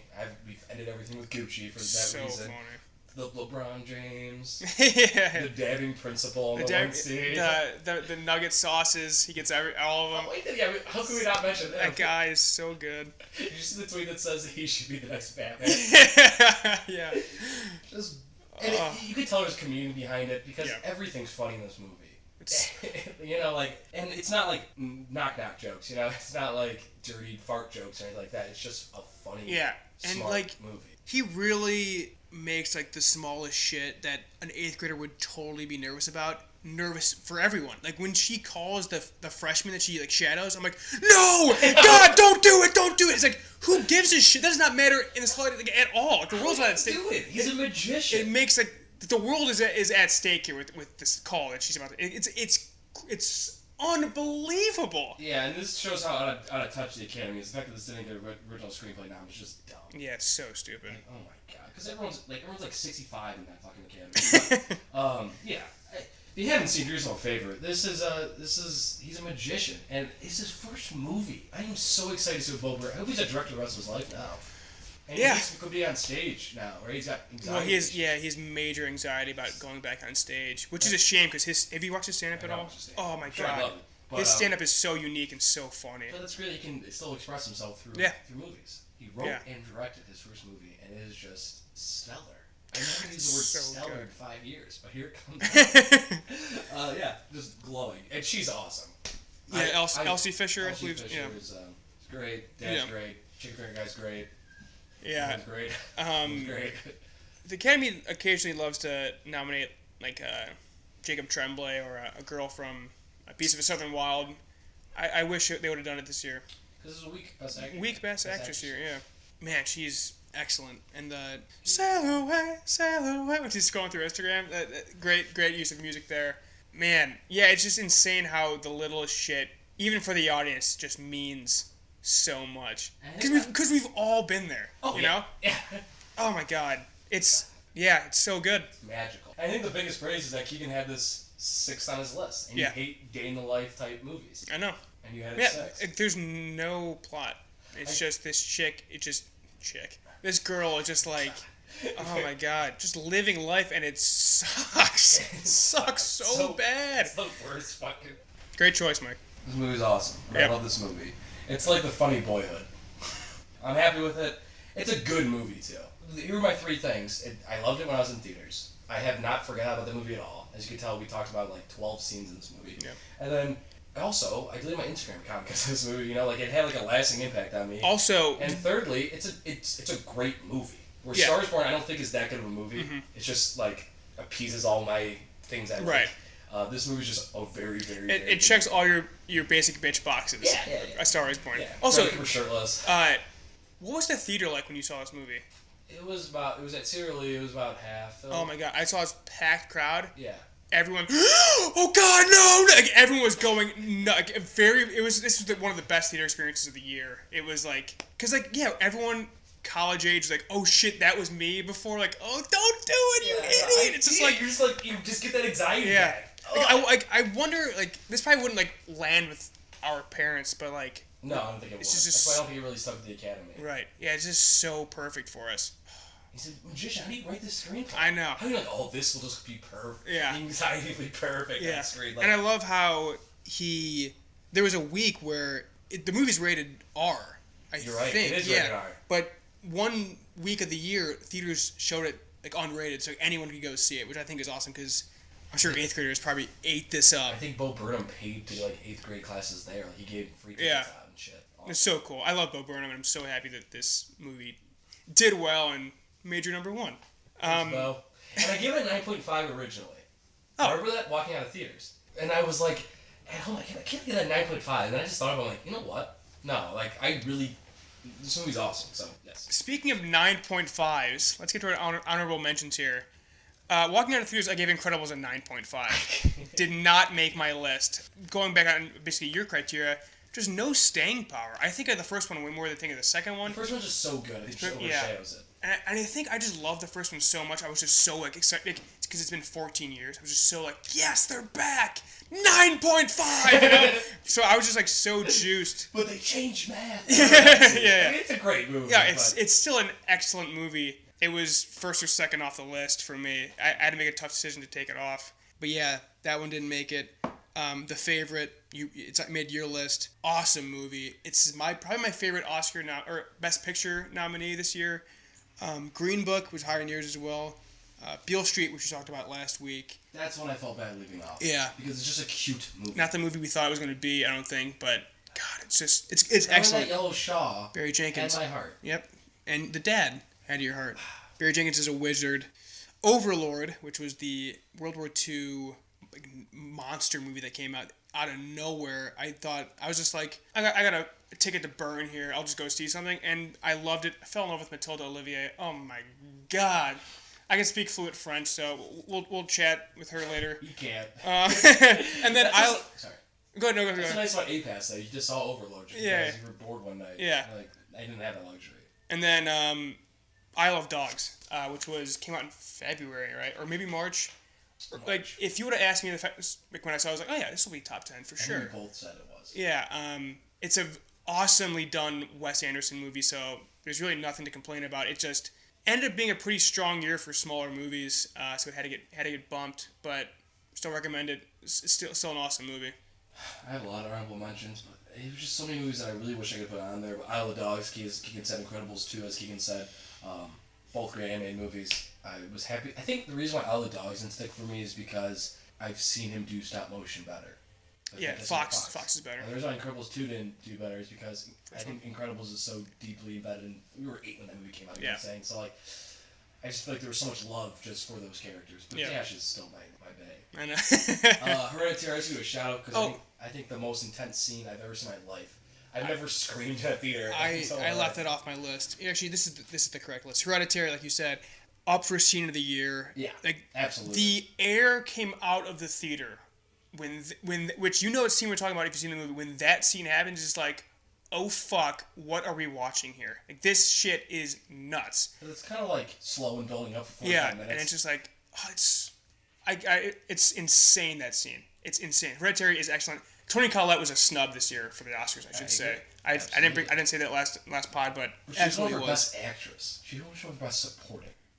Yeah. Don't you think Wolf's the lead in that movie and she's supporting? Yeah, probably. She really should have done. It sucks because she was something for sure. Yes. Won't You Be My Neighbor? Mike brought it up. A Quiet Place. Yes. Awesomely done also movie. Also another just really genius original idea. Yeah. Yes. And that's actually it for my list. I have Leno Trace on there too. Just a beautiful. Didn't see it. Yeah, father-daughter story. You're struggling with that today. I had Vice. I almost had Vice in, but then the 3 weeks ago I had Vice in, and now I don't. It wasn't that. Ended up not being that close. I gotta pee. Keegan's leaving me, but I have Vice. Mid '90s. Everyone knows how much I love mid '90s. Didn't make it though. Just didn't have the staying power. I gave it a 9 originally, but just didn't have the staying power. 8.9 I gave it originally, but just didn't have the staying power. You Were Really Never Here. Joaquin Phoenix's performance is awesome. One of my favorite of the year, but gotta leave something off. Black Klansman. Adam Driver's performance. Daniel David Washington, which is his name. He's awesome in that too. And then First Man. Damon Chazelle. A god. Keegan did a good job talking about that movie already. Feels for Streets Could Talk. We talked about it last pod, but I just love both of them. I felt really bad. I really want to put that one on. Creature's Asian. I knew Keegan was going to have it on there. Asians. I knew Keegan was going to have it on. You also said Beals. Whatever. Same thing. Searching I also on here. Tully. I don't think Keegan knows I saw Tully. I saw Tully this week with Charlize Theron. The mom movie with Charlize Theron when she packed on the pounds. Oh, I don't even know what that is. The last thing I saw of Charlize Theron was that... Theron? No. Charlize Theron. Is it Theron? Oh, shit. That was there. Her name is just Banana Lands. There's a Z in there. Was the perfume commercial where she's just painted gold and looking so good. But it's just like, perfume commercials are so weird. Yeah. Like the one where Johnny Depp just like goes to the desert and like digs a hole. Why is that a perfume commercial? It's true. Yeah, but it's not what you think it is. That's all I'm going to say. Watch Tully. Speaking of movies we saw this week, I'd like to give another honorable mention to Can You Ever Forgive Me? The Melissa McCarthy, Richard E. Grant. That was on my honorable mention okay. as well. I was about to get to it. Did you like it? I loved it. Yeah, It's really good. Super good movie. Yeah. Also, like, what even, like, drive... It's not like a thrilling, like, oh, like, let's investigate her movie, or, like, thrilling, like, her getting away with shit. It's just, like, I don't know, it's just, like, him and her, like, kind of just dicking around kind of for a bit. I don't know. That's why it was kind of like an old school movie. Yeah. It just kind of felt like a 90s movie. I don't know why. Yeah. But Richard E. Grant and her just great together. They got nominated. Oh, because he's so good. That movie. And I think he's doing a really good campaign under... I think he could get Best Supporting Actor. That'd be great. I love Mahershala Ali, but he's already won before. Give it to Richard E. Grant. Yeah, dude, he's amazing in this movie. What else is he in? I don't really know him. There's a Nutcracker this year that no one saw. Yikes! That might Norbert him Eddie Murphy style. It's true, but I don't think anyone saw that movie. I don't think anyone's aware that he was actually in that movie. That's true. But yeah, Can You Ever Forgive Me? Just awesome. Mm-hmm. And I don't like Melissa McCarthy. No, I despise her. I had no problem with this movie at all. No. I actually wanted her to get nominated. A lot of bad haircuts in that movie. A lot of bad haircuts. Mandy. Oh, Mandy, which I think might make Antonio's list. I think Mandy will come up later, but there was a chainsaw sword fight, and he lights a skull. Let's take her off a skull. I wanted to put this movie in so bad. Me too. This and The Endless was also right there too. Saw The Endless this week as well. Disappointing because the acting isn't very good. No, but it's also starring the directors themselves. Yeah. But there's a scene where they're in the water and you just like see the thing. It's like, oh fuck! Like I had to pause it. I legit went, oh shit! Oh, and I paused the movie and I went back. I was like, oh yeah, oh god, they're in some deep shit here. Very creative movie. We know the sister of one of the producers, which is why we both watched it, basically. And if she wasn't so obnoxious, maybe it makes my top 10. Want me to cut that or not? I think it'll be there. Perk's not gonna listen. Okay. But no, and those are the two movies that were on my... That and If Beale Street Could Talk. Those three movies, I wanted to reward them. Yeah. Because all three of them are a little different. Mm-hmm. Especially The Endless and Mandy. I just kind of wanted to reward different movies, but Cold War took that spot away from one of those movies. And walking out of Mandy, we both said, like... Not really our movie. Might want to watch it again. I'd watch Mandy again now. Like that movie is insane. And there's. I watch Mandy again for sure. Yeah, and there's the one scene where Mandy's like drugged up and they're playing music. That might win scene of the year for me. Like that scene is, and it's like red and blue. Just the lighting of the movie alone is just insanely well done. Mandy's excellent. Hopefully it's on Antonio's because I want to feel bad it doesn't make anyone's. Oh, it will be one of Antonio's, and it is metal. Yeah. But yeah, those are the two movies. And the Endless it's a really good sci-fi plot. Yes. They had no budget. And the special effects are still like pretty well done. Pretty good. Yeah. It's an easy to grasp sci-fi movie. I guess it's a sequel. To what? They had a movie called Resolution about the camp. Oh. Yeah. Really? Yeah. So it's like a sneaky sequel. Oh. Well, that's cool. But yeah, I really just like the message behind The Endless, and but after the second best sci-fi movie this year. Probably, yeah. As a year for weak sci-fi movies. So. Yeah. those were it for my honorable mentions. You know what? This year's weird. A lot of good movies. Mm-hmm. I think that's what happens when you see 53 movies, though. But not a lot of great or superb. But I don't think anything that will be AFI's top 100. Anything that'll be like Criterion Collection, like masterpieces. It was just a solid year, which made it hard to pick a top 10 because there's a lot of good movies. But feel good with mine. I'm sure I'll regret it someday. But yeah, I'm sure I'll look back and be like, man, Incredible Super I should have been on there. But that's the life of movies. Mm-hmm. It is what it is. I looked back at my 2017 this year. I was like, that was right. I feel good about it. No Clive Iron on your top 10. Yeah, no, I'm good with it. Maybe switch with I, Tonya. Yeah, you just saw I, Tonya, though. I would have, whatchamacallit, Ingrid Goes West, like 3, though. Yeah, it's a good movie. That movie's so good. Talk about a great screenplay in this era. All right, let's get to the guests. You got them pulled up here? I got a random name picker, and that's how we're going to pull up names. Okay. And the first one that came up was Cody McCune. He's Cody. on the hot seat here. Cody's came in about 20 minutes ago. I think he was the last one in, or maybe Chuck. So Cody McCune's top 5 movies of 2018. 1. 5. Sorry to Bother You. Okay. That was a movie I thought would be on mine, before I even saw it, and it just disappointed. I think that was a movie that we were both really high on. It popped at Sundance. The trailer was electric. We love the cast. Keith Stanfield, Tessa Thompson. What more do you want from a cast? Terry Crews, I thought was going to make a bigger appearance than he didn't. Armie Hammer. Yeah. Donald Glover. David Cross voicing. Yeah. Donald Glover's in the movie. David Glover. Danny Glover. Danny Glover. Pat Oswalt's the other voice too. Yeah. Just a great cast, and this movie's good. It goes for it. Mm-hmm. And I think that's what kills it. It goes for it. I think a little too much. I think it does. Yeah. I thought it was gonna make a comedy inside it, and he goes Get Out on it. Yeah. To the next degree. Good job, Boots. I'm happy with your first movie. I will definitely watch your second one. Yeah, me too. I'm there, but he was really cute too. Like he was really wanting to get Academy Award nomination. I don't know if you were following his tweets. No. He was campaigning so hard for it. Sorry, Boots. And after he didn't get any noms, he was just tweeting out behind the scene pictures of the cast, of the crew. Oh, cool. Like just people that did the costumes, stuff like that for the movie and stuff like that. So, awesome. Good on you, Boots. Number 4 is A Star Is Born for Cody McCune. Okay. He's not here to I knew he loved it. I know he loves that soundtrack. I've talked to him about it. Number 3, Black Klansman. Yeah, neither of ours. I not some honorable mention. It's not my 4th favorite of the best pictures. Yeah. But, best moving pictures. Yeah, good movie. Good movie. It's a throwback, 90s type movie. Yeah, and the ending where they, maybe again, I hate the Trump shit, but the way that this does it, I was crying when I saw the Charleston, Virginia footage and everything. That was an excellent addition. I was cool with that. I was cool with that.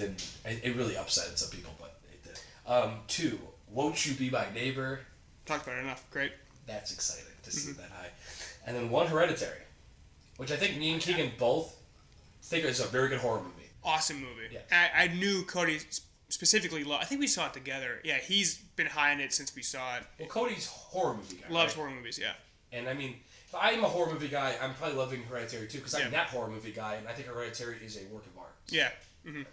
That might be the one that really ages really well this year. Yeah, for sure. Because it's the horror genre. And yeah, Tony Collette's performance specifically, I'm super upset it didn't make it because, yeah, in a weak year, and it sucks because horror movie never gets the love it deserves. I think Silence of the Lambs is the one exception to that where it won the Big Five. But I think if it was more respected, I think she would have gotten nominated because she is just electric in that movie. She definitely was one of the 5 best acting performances this year. Solid top 5. Yeah. You can't really judge anyone's top 5, except for I'm going to judge Rossi's top 5 because it's probably terrible. Rossi's next because I saw something on it that I think we should just get out of the way. Oh, God. Oh, God. Jacob Rossi's top 5, he wrote at number... I don't know how to do this. Number negative 243098523045987304958 Buster Scruggs. I thought you were going to say Ready Player One. No. At 101 through 91 is Hercules. Nice, okay. Number 90's Black Panther. Okay, so I guess that's 5 then? 89 through 77 is Hercules. Okay. 76 is Into the Spider-Verse. Nice, that's 4. That's 4. Okay. 75 through 63 is Hercules. Okay. 62 is Avengers. Oh, nice. 61 through 55 is Hercules. 54 is Disney's Hercules.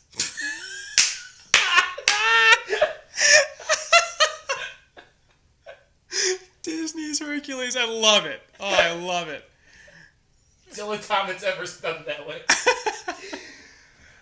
53 through 32 is Hercules. 31 is Green Book. Okay. Are you keeping track of where these movies rank? Yeah. 30 through 19 is Hercules. 18 is Won't You Be My Neighbor. Do you know we saw No, that? I saw it with him. Okay. I think I saw it with Cody, too. And then 17 through 1 is Hercules. Okay. So his number 1 movie is Won't You Be My Neighbor. His number 2 movie is Green Book. His number 3 movie is Avengers Infinity War. His number 4 movie is Into the Spider-Verse. His number 5 movie is Black Panther. Awesome. An actual kind of top 5 from Rossi. Did not expect that. Disney's Hercules. Oh, that's excellent. For how much shit we give him on this pod, and he can't ever defend himself on his side. Any thoughts on Black Panther? It's the first time it's been mentioned. Oh, yeah, it is the first time it's mentioned. I think it's not worthy of a Best Picture. And I think it hurts my thoughts on the movie. Yeah, I think we were both like 7 and a half, something like that. 5, Yeah, I mean it's not a bad. I think it's a middle of the road superhero movie that took the world by storm for good reason. Like, I get it. I guess I don't know. We should have a discussion here about cultural significance. How much do you think that should influence Best Picture? I think it shouldn't. It's tough. If it's done for the right reasons. And I think this is. No, like, I get it. It's the first, like, blockbuster superhero movie that is predominantly black cast. Well, it's an African. It's even an African. Legit just said Blackbuster. First legit blockbuster period movie that has had a cast like this. A cast like this? I can't really think of anything else. I really can't either. Yeah. So yeah, I mean, I get the praise it gets. And it's like, and the thing is, it's not even just a black movie; it's an African heritage movie. Yeah. So like, I get that. You're right. That is culturally significant, but the movie itself is just not that good. Right. Look at Jordan's electric. The costumes are electric. Andy Serkis is great too. The score's good. Yeah. The acting in general is. It won a SAG for best ensemble. I get that. Like I'm cool with that. That makes sense. But best picture, no. I just don't think the Oscars is where you do this. Just seems weird. It seems strange. Yeah. But they did it. I think it hurt other movies in the process. More deserving, more niche movies. Maybe 8th Grade gets more love. I feel a lot of people love Black Panther. That voted it as their number 1 movie of the year. Probably also liked 8th Grade. I mean, you have 10 slots. Use them. Yeah, whatever. Okay. I think we were a legit top 10. Cody commented also under our email, and I just saw Hercules 1 through 12. I thought it was going to be 101 Hercules, but it wasn't. It was actually the legit top 5. So, nice. What's My Neighbor? Making some moves. It is getting some love. I think it's probably going to be on Liam's too. And Antonio's. Tony give it a 10. Oh, there you go. Random number picks. Ian Leake, who was on the Favorite podcast. Big movie guy. I want to see roughly probably something was 40. Yeah, Cody was on A Quiet Place, and Jacob was on and also the Ready College Player Pod. One. And the College Pod. The kid doesn't remember, I'm sure. Nope. Ian Leake's top 5 movies. At number 5, The Favorite. At number 4, First Reformed. At number 3, A Star is Born. At number 2, and he was hooping and hollering about this movie, Roma. Really? At number 1, Green Book. No Spider-Man. No Spider-Man. Ah, they're going to ride with me on Spider-Man. And he saw it twice in theaters. Dang. He was talking about Roma, and he's like, it is so well done. And it is such a pretty movie. It and is. I think me and Keegan completely agree with that. It is a gorgeous movie. For me, it's The Godfather. I get it. It's probably a perfect movie. It's just so goddamn boring. Like, I was talking to my mom about this because she watched it. My dad was in Seattle. She's like, this is the perfect time to see it because he would just fall asleep anyways. She said it would have made a great, 1 hour TV movie. There's no reason for it to be 2 hours and 15 minutes. There's just not enough content there. No. It should have been the 89. It should have been the Cold War treatment. Make it 89 minutes. Have me go home happy. I knew you loved Green Book too. I mean, me and Keem both love Green Book too. And it's just a joyride. So Green Book's popping up a lot. Won't You Be My Neighbor's popping up quite a bit. Star is Born's popping up quite a bit. That's what to be expect. It's crazy that a doc has been seen by all these people. 5 of us by now, or 4, but we're only 5 in. So Antonio, does he have Mandy 1? I think yes. Yeah. Won't You My Neighbor Be One? Yeah, that might be one. He loves dogs, too. Mandy's I'm going Won't You My Neighbor 1 and Mandy 2. I like that. Trying to look at anyone's rankings while I do this. As you open your eyes up wide, Mike is like a Clockwork Orange level of eyes open. Yeah, because I can't see better. At he goes, whoops, this might be late, but here we go. He sent it at noon. Antonio. You were like the second person in. Kind of a crummy year for movies. ... At 5, Vice. Perfect way to intro that movie. No, Antonio. It's gonna be on Charlie's too. It's gonna be on Charlie. It's gonna be one on Charlie's, I think. I mean, Charlie loves that movie. Black Klansman at 4. Okay. Won't You My Neighbor 3. Mandy 2. What? Honorable mention, the worst movie I've seen this year, Paddington 2. Shut up. His number 1 movie of the year, Annihilation. Hey! I didn't know he saw it. I have a faint memory of talking to him about it, but I can't really remember. But that's awesome. I'm very happy about that. So last year... So Mandy was too? Mandy was too. So we ended up being right about it, but we just had a different one. Last year, me and Keaton were upset that no one saw Blade Runner. I don't know guys. Annihilation, I know, was saw by Brett, was saw by Ian, saw by Antonio, saw by E2, and saw by Ryan. Awesome. So we can't complain about the sci-fi movie not getting more. Hey, Blade Runner made our collective top 10 last year, though. Because Basically, I had it 3 and you I had had it 1. Wow, it's the first intro to Mandy on the list. It's too bad. Well, we talked about Mandy in our honorables. All right. Random number generator. Chuck. The last one in. I think Chuck sent his in as we hit record. Yeah, like, I just see a text on his phone that says, dude, did I get it in time? He was watching First Man today, trying to get that in. Chuck was on our Oscars prediction pod, and he'll be on again in 2 weeks for that exact same thing. Yep. He gave his top 10. Sorry, I wanted to give... I know it's a top 5, but since my last spot was literally up for grabs until 4, I decided to list my favorite concrete top 10. Also, Antonio was on for Maniac. And also the year in movies. And he did the Halloween Spectacular, and him and Liam did the summer thing, and Won't You Be My Neighbor. Yeah. Followed by my tentatively what I decided to go with for my top 5. Let the scraps serve as my honorable mention. His top 10 in no order, and then he lists them in order. This is what he wants me to do. Chuck's top 10. Can you ever forgive me? 8th grade, The Favorite, First Man. Hey! The First Reformed.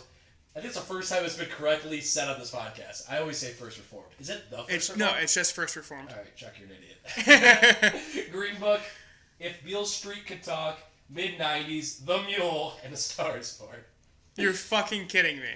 What? His actual 2 is The Mule? No. That was just his top 10 with no particular order. Now, here comes oh the my order. God. His honorable mention to that top 10 I hate you, Chuck. was Tully. He's like the AFI top 10, just doesn't list in order. He's the top 5. The Mule. At number 5. And he wrote a little blurb. Had it close to the top, and nothing grabbed the spot by the horns and passed it. Can make a case for any of the other 5, but I'm sticking with it. Viva la Mule, and farewell to Clint. So, 5, the Mule. So, according to Chuck, Clint Eastwood's going to die very soon here. Probably true. Also, this is a movie where Clint Eastwood, a 90-year-old man, has 2 threesomes. The man's a superhero. He's doing the impossible here. Good for Clint. His number 4 movie was The First Reformed, and his comment was fairly comfortable in the top 4. Okay. I mean, you guys love him. It's a Jennison trait to love Ethan Hawke. I don't think he does. He does. Now he does. 3, Green Book. Okay. 2, The Favorite, and 1, A Star Is Born. And it is a Jennison trait to love Bradley Cooper. Yeah, so. that is true, too. Nothing added to Mule. Besides the Mule, Chuck and the Academy are 1-1. He loves it. He loves the Academy. But only 3 Academy. Those are the 3 I had on there too. What was the one that besides the Mule? First Reformed. Oh, right. I could have told you A Star Is Born was his favorite movie this year before I saw that movie. Just the way that was going. Chucky Buckets. Predictable Chucky Buckets.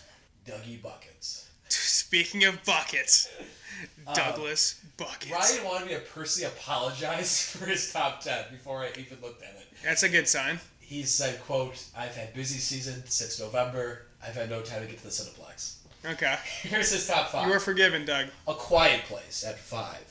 4, Incredibles 2. 3, Annihilation. 2 Into the Spider-Verse, and at number 1, Black Panther. Which he was on for. That was his episode with Black Panther. Wow, that's I'm happy for 2 of the 5 of those. That's the especially. first time we've seen A Quiet Place. I brought up in my honorable mentions. I know, but but yeah. isn't that crazy? It's the first time that it's been on the Yeah, list. because that was a pretty big hit. Yeah. And it's damn good. But yeah, I'm very happy to see Spider-Man and Annihilation there. Annihilation's gonna make a splash. It's gonna get splashed. Incredibles 2, first time on the list. We talked pretty extensively on that, even though we don't remember it. 9.5 is gonna haunt me. I can't. My 9.5, I stuck to my guns. Cody McCune. Again. Oh wait, sorry. E2. E2 is the only one. We're gonna publicly shame E2 here. He's the only one that texts me it, even though I've made it very clear it was via email. E.T. was supposed to be on our If Beale Street Could Talk podcast, but Polar Vortex kept that from happening. He was also on the Post podcast from last year. His top 5. At 5, Isle of the Dogs. Or I Love Dogs. I Love Dogs. 4, Bohemian Rhapsody. We've finally seen it. Finally. E2 watches a lot of movies. And for him to have Bohemian Rhapsody at 4 is shocking. I guess we should address that here, huh? I like the movie. It getting the praise it's getting is insane. It's not good. I love it, but it's just not good. It's just I'm a huge Queen fan, and Rami Malek and the entire cast is just it's so perfectly casted. It's just shallow as shit. There's no substance at all.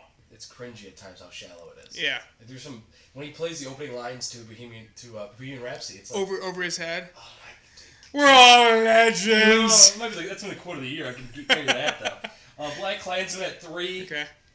2, Green Book, and number 1. I'm not surprised if Beale Street could talk. Okay. He loved the book. That's why he's gonna be on the pod. I didn't know that. Yeah, he loved the book. And, Cool. It's too bad he wasn't on the pod.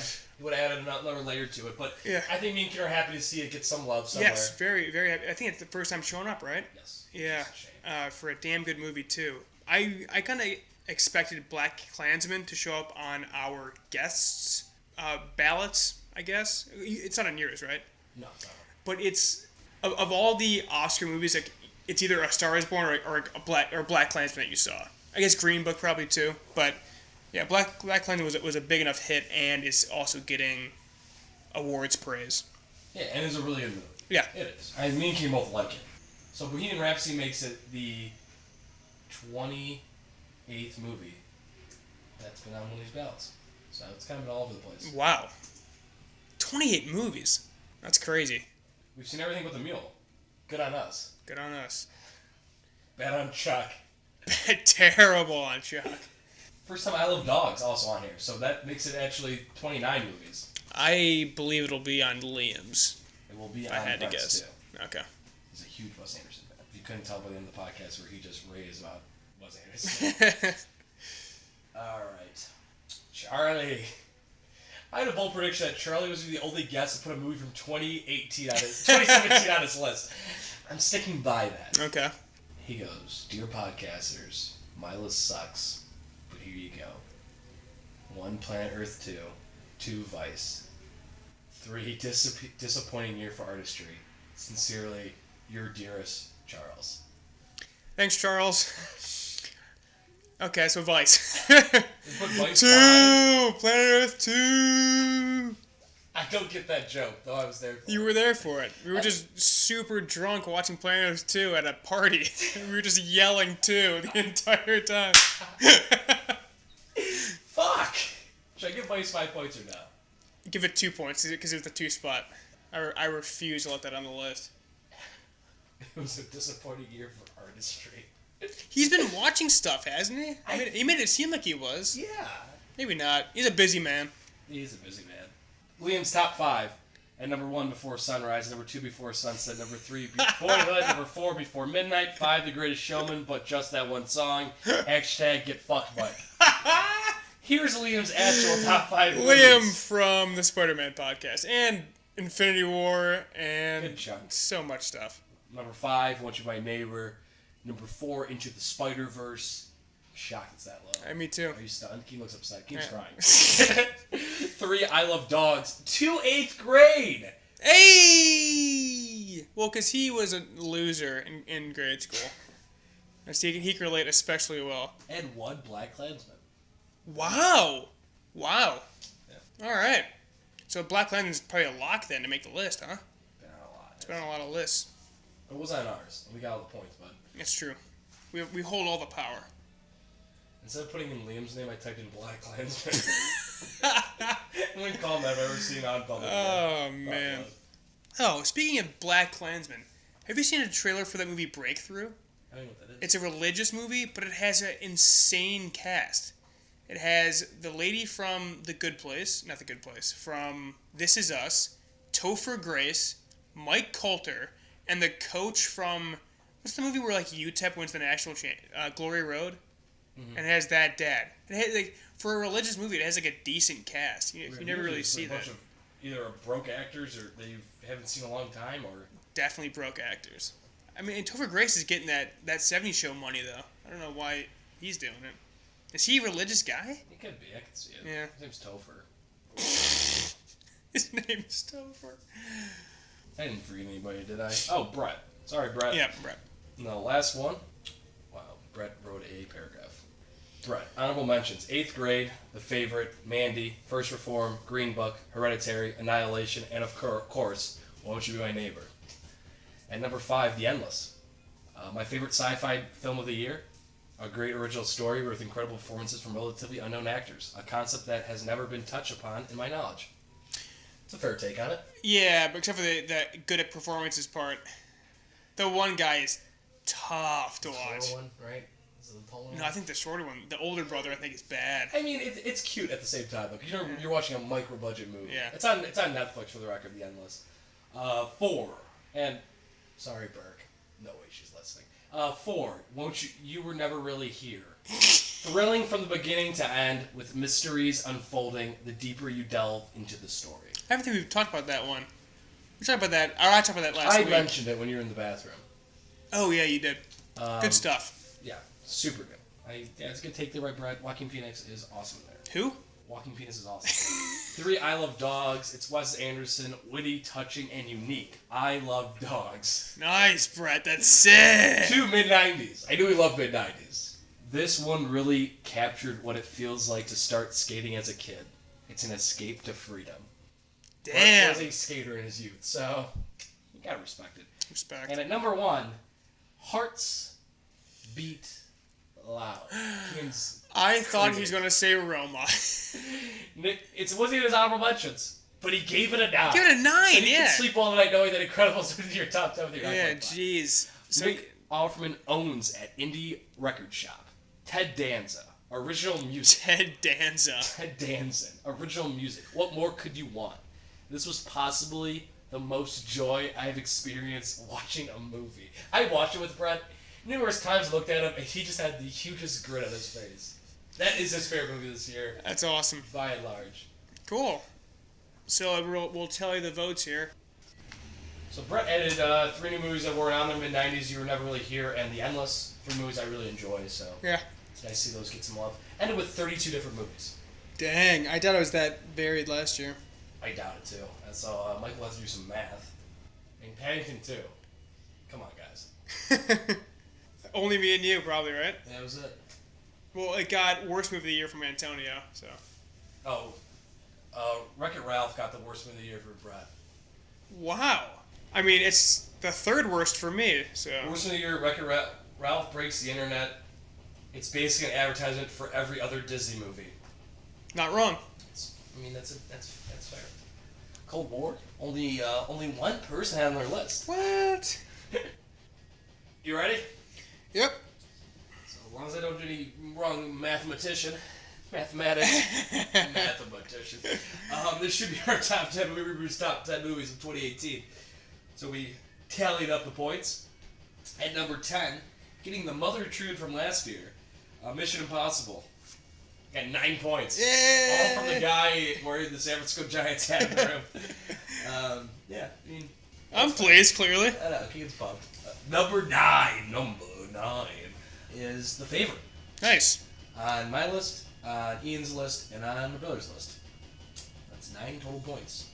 It was a tie, but won a tiebreak. Nice. At number 8, is Black Klansman. Me and Keane didn't have it on our list. Me and Keane liked the movie, but it was on 4 of our guest lists, including Mr. Black Klansman himself, Liam, who had number 1. Cody, Antonio, and E2 also had on their list. Cool.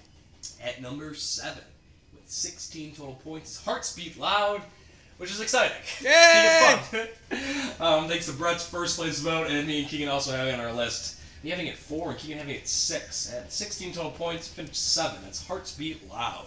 Nick Offerman, musical. Is it a musical? There's music. At number 6, Into the Spider-Verse, with 18 total points. We're also tiebreaker with another movie with 18 points. Keegan had it 1. Yep. Dougie Buckets had it 2. Liam had 4, and Rossi had it 4. We were texting before this, and you were like, what do you think's going to be number 1? I'm like, I think Spider-Man. I thought that was going to be the number 1 overall, but what did you get, 6? I got 6. Distant. Way off. I thought Liam had it at 5. Well, I thought Liam would be 1. I thought Ian would be like 2 or 3. I knew I was 1. Bucket saw it. Knew Rossi would have it on his. Thought maybe Cody would have it. I thought that would be number 1, but hey, 6, not bad. At number 5, won the tiebreaker, also at 18 points, is Won't You Be My Neighbor. It's on 5 people's list. Damn. Highest speaking Rossi. Me and Rossi agreed on this movie. I had 6, he had 5th. Cody had 2nd. It's a damn good doc. It's excellent. And I'm happy to see it get that high. At number 4 with 19 points, my favorite movie of the year, 8th Grade.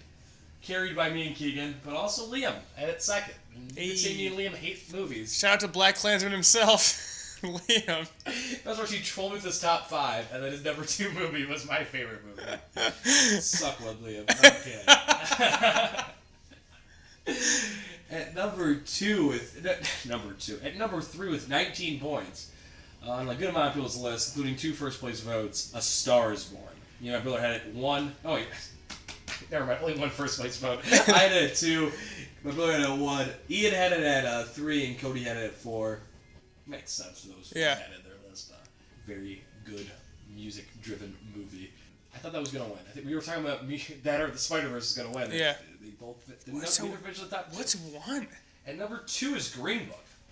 On 5 people's lists, first place votes from Ian, Rossi had 2, E2 had 2 with 22 points. I had it on my list 2. My brother had it on his list at 3. I had it at my list at 5. He had my brother list at 3. And the number 1 movie, Movie ReBrew's number 1 movie of 2018 on 5 people's lists, including 1 first place vote from Antonio, is Annihilation. Hey! That's awesome! Thanks to Dougie Buckets, Antonio, me, and Keegan, who both had it at 3. Yeah! Annihilation got love this year. That's awesome. I'm shocked. I would have never guessed that. Because Ian saw it and Brett both saw it. Both didn't like it, which I feel like is a common Yeah, no, I know people that didn't like it as well. But man, yeah, I would have never guessed Annihilation. That's awesome. I mean, it helps that we had it at 3, which gives it, 7 points each? 16. Oh, 8 points each, yeah, 16. But that was the start. That was the Blade Runner. Yeah. The 2 new additions this year, Ryan and Antonio. Nice. I was super excited about that. So a quick rundown one last time. Number 10 was Mission Impossible. Number 9 was The Favorite. Number 8 was The Black Klansman. Number 7 was... Number 8 was Liam Garvin. 6 was Into the Spider-Verse. 5, Won't You Be My Neighbor. 4, 8th Grade. 3, A Star Is Born. 2, Green Book. 1, Annihilation. It's a good list. I might like our combined list more than my own list. Yeah. You get more heads together. Yeah, that's a good list. A little more, yeah. Good list. Nice job. Good mix of Oscar movies, blockbuster movies, and then just a couple of gems, hidden gems in there with Hearts Beat Loud, Annihilation, and then a doc to make it awesome. Was on everyone's list. Was that cool. Good. And I'm warming up to see your movies as we're doing this. Yeah, me too. Ended up being a pretty good one. The grand total was 32 different movies, and I've seen all of them except for 1. The Mule. The Mule. Cool. Yeah. So that concludes our 2018. Where was your fatigue level at by the end of it? It was really, really bad in December. But then I started getting like those deep indies and like, oh, this is good. But I'm excited to turn this page. I was getting sick of actually going to the theater, but I enjoyed watching like Endless, Paddington, and Death of Stalin at Home. I I was like, watching thank God. Searching, Mission Impossible. Yeah. Stuff. Yeah. It felt good to finally just not have to leave the house to watch stuff. Fully. Yeah. Yeah. But it's fun. It's a fun pod. Yeah, I enjoy this one. If you watch anything else this week, but you've been pretty locked in on this. Yeah, I watched a lot of movies this week, but Yeah. we've gone into all of them. Any of them we didn't talk about? No. Yeah, just the one, They Shall Not Grow Old, the World War I documentary. The documentary is awesome, but I think the making of documentary is better, which happens after the credits. So Peter Jackson's looking unshowered and disheveled as ever. The guy's just a legend. He introduces the film, and then he goes, if you're interested, after the credits, I talked for about half an hour about how we made it. And that's actually better than the movie itself, because the lengths they go to is just insane to bring this documentary to life. And he was like, I mean, he has been collecting World War I memorabilia forever. He was like, I needed like a couple magazines, and it turns out I had 200 in my closet. He's like, you're just a loser, dude, you know? And he was like, we were looking for sounds for World War I artillery, and I happen to have some, you know, as you do. It's like, dude, no one has World War I artillery, you maniac. But yeah, so it turns out that he was the perfect person to do this documentary, and it's really cool. It's only the British Western Front that it covers, so there's a lot of history that's not included, but it's still fascinating. But didn't make your top 10? Didn't make my top 10. You excluded docs. I excluded docs, and I think Won't You Be My Neighbor is better. So if I did do docs, it probably still wouldn't have made it. But yeah, it's worth a watch. I'm not sure how long it's in theaters anymore. I couldn't find it. Maybe a couple more days. Watch it. But yeah, that's besides what I talked about already. That's all I watched. And Halo 5. I've been playing a lot of Halo, and I restarted God of War. It won the vote. What won the vote? Didn't you put a vote? What game? Oh yeah, so I'm playing God of War. I don't know. I don't remember when I did my top video games. If I did this or if I did it in our awards episode. But I'm just gonna do it now. God. Top 3. I would say God of War is my favorite bit of entertainment this year. TV, movies, video games. God of War is the best. Celeste number 2, and Spider-Man number 3. No, Red Dead. Red Dead trash. I deleted it. Didn't like it. Wow. Yeah, that's probably sacrilege for most people. But yeah, didn't watch anything else. Next week we're doing our 2019 preview pod. I'm excited to get going on new movies. I'm done playing catch up. I'm ready to see some new shit, though. There's nothing really good that's out until probably mid-March. Another year in the books. Another year in the books. Though we will still talk about these movies in 2 weeks when we do the Academy Award pod. Yep. And then another week we do our award pod. So It's true. We're not quite done yet. But there's the weight is off my shoulders of like needing to play catch up. yeah. Especially because this week nothing I watched made my list. So it just felt like, oh, what was the... Actually, no, Paddington did. Never mind. It was worth it. Yeah. Kind of love Paddington. Make all of the Paddingtons. You saw the Endless this week. It came up. You saw... Can You Forgive Me? It came up. Yeah. It wasn't wasted completely, but I thought maybe those would make the list. And anything you watched in the last week make it? Paddington as well. Searching... Oh, Cold War. Cold War. Today Well, made the thanks. list. Oh, All right. I might as well give a score to Cold War. Go ahead. Give it a 9. Nice. Yes, I got a 9. Yes. All right. Thanks for listening, guys. Follow us at movie_rebrew. Oh, Peter Jackson is doing a Beatles doc. Yes, About that the was footage news. of Let It Be. Yep. Which is the perfect person to do this. Yeah, sick. I don't even like the Beatles, but I'm kind of pumped for that. High praise. Take it away. All right. Follow us at movie_rebrew, me at Cash Money Keegan, Mike at _Oglebay. Subscribe on iTunes, SoundCloud, and YouTube. Thanks for listening. We'll see you next week for our 2019 preview pod. Gucci. There it is. Bye.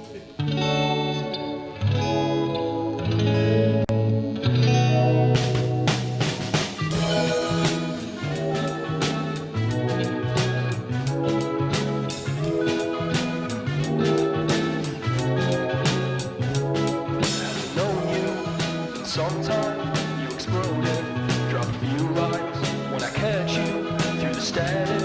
I wish goodbye.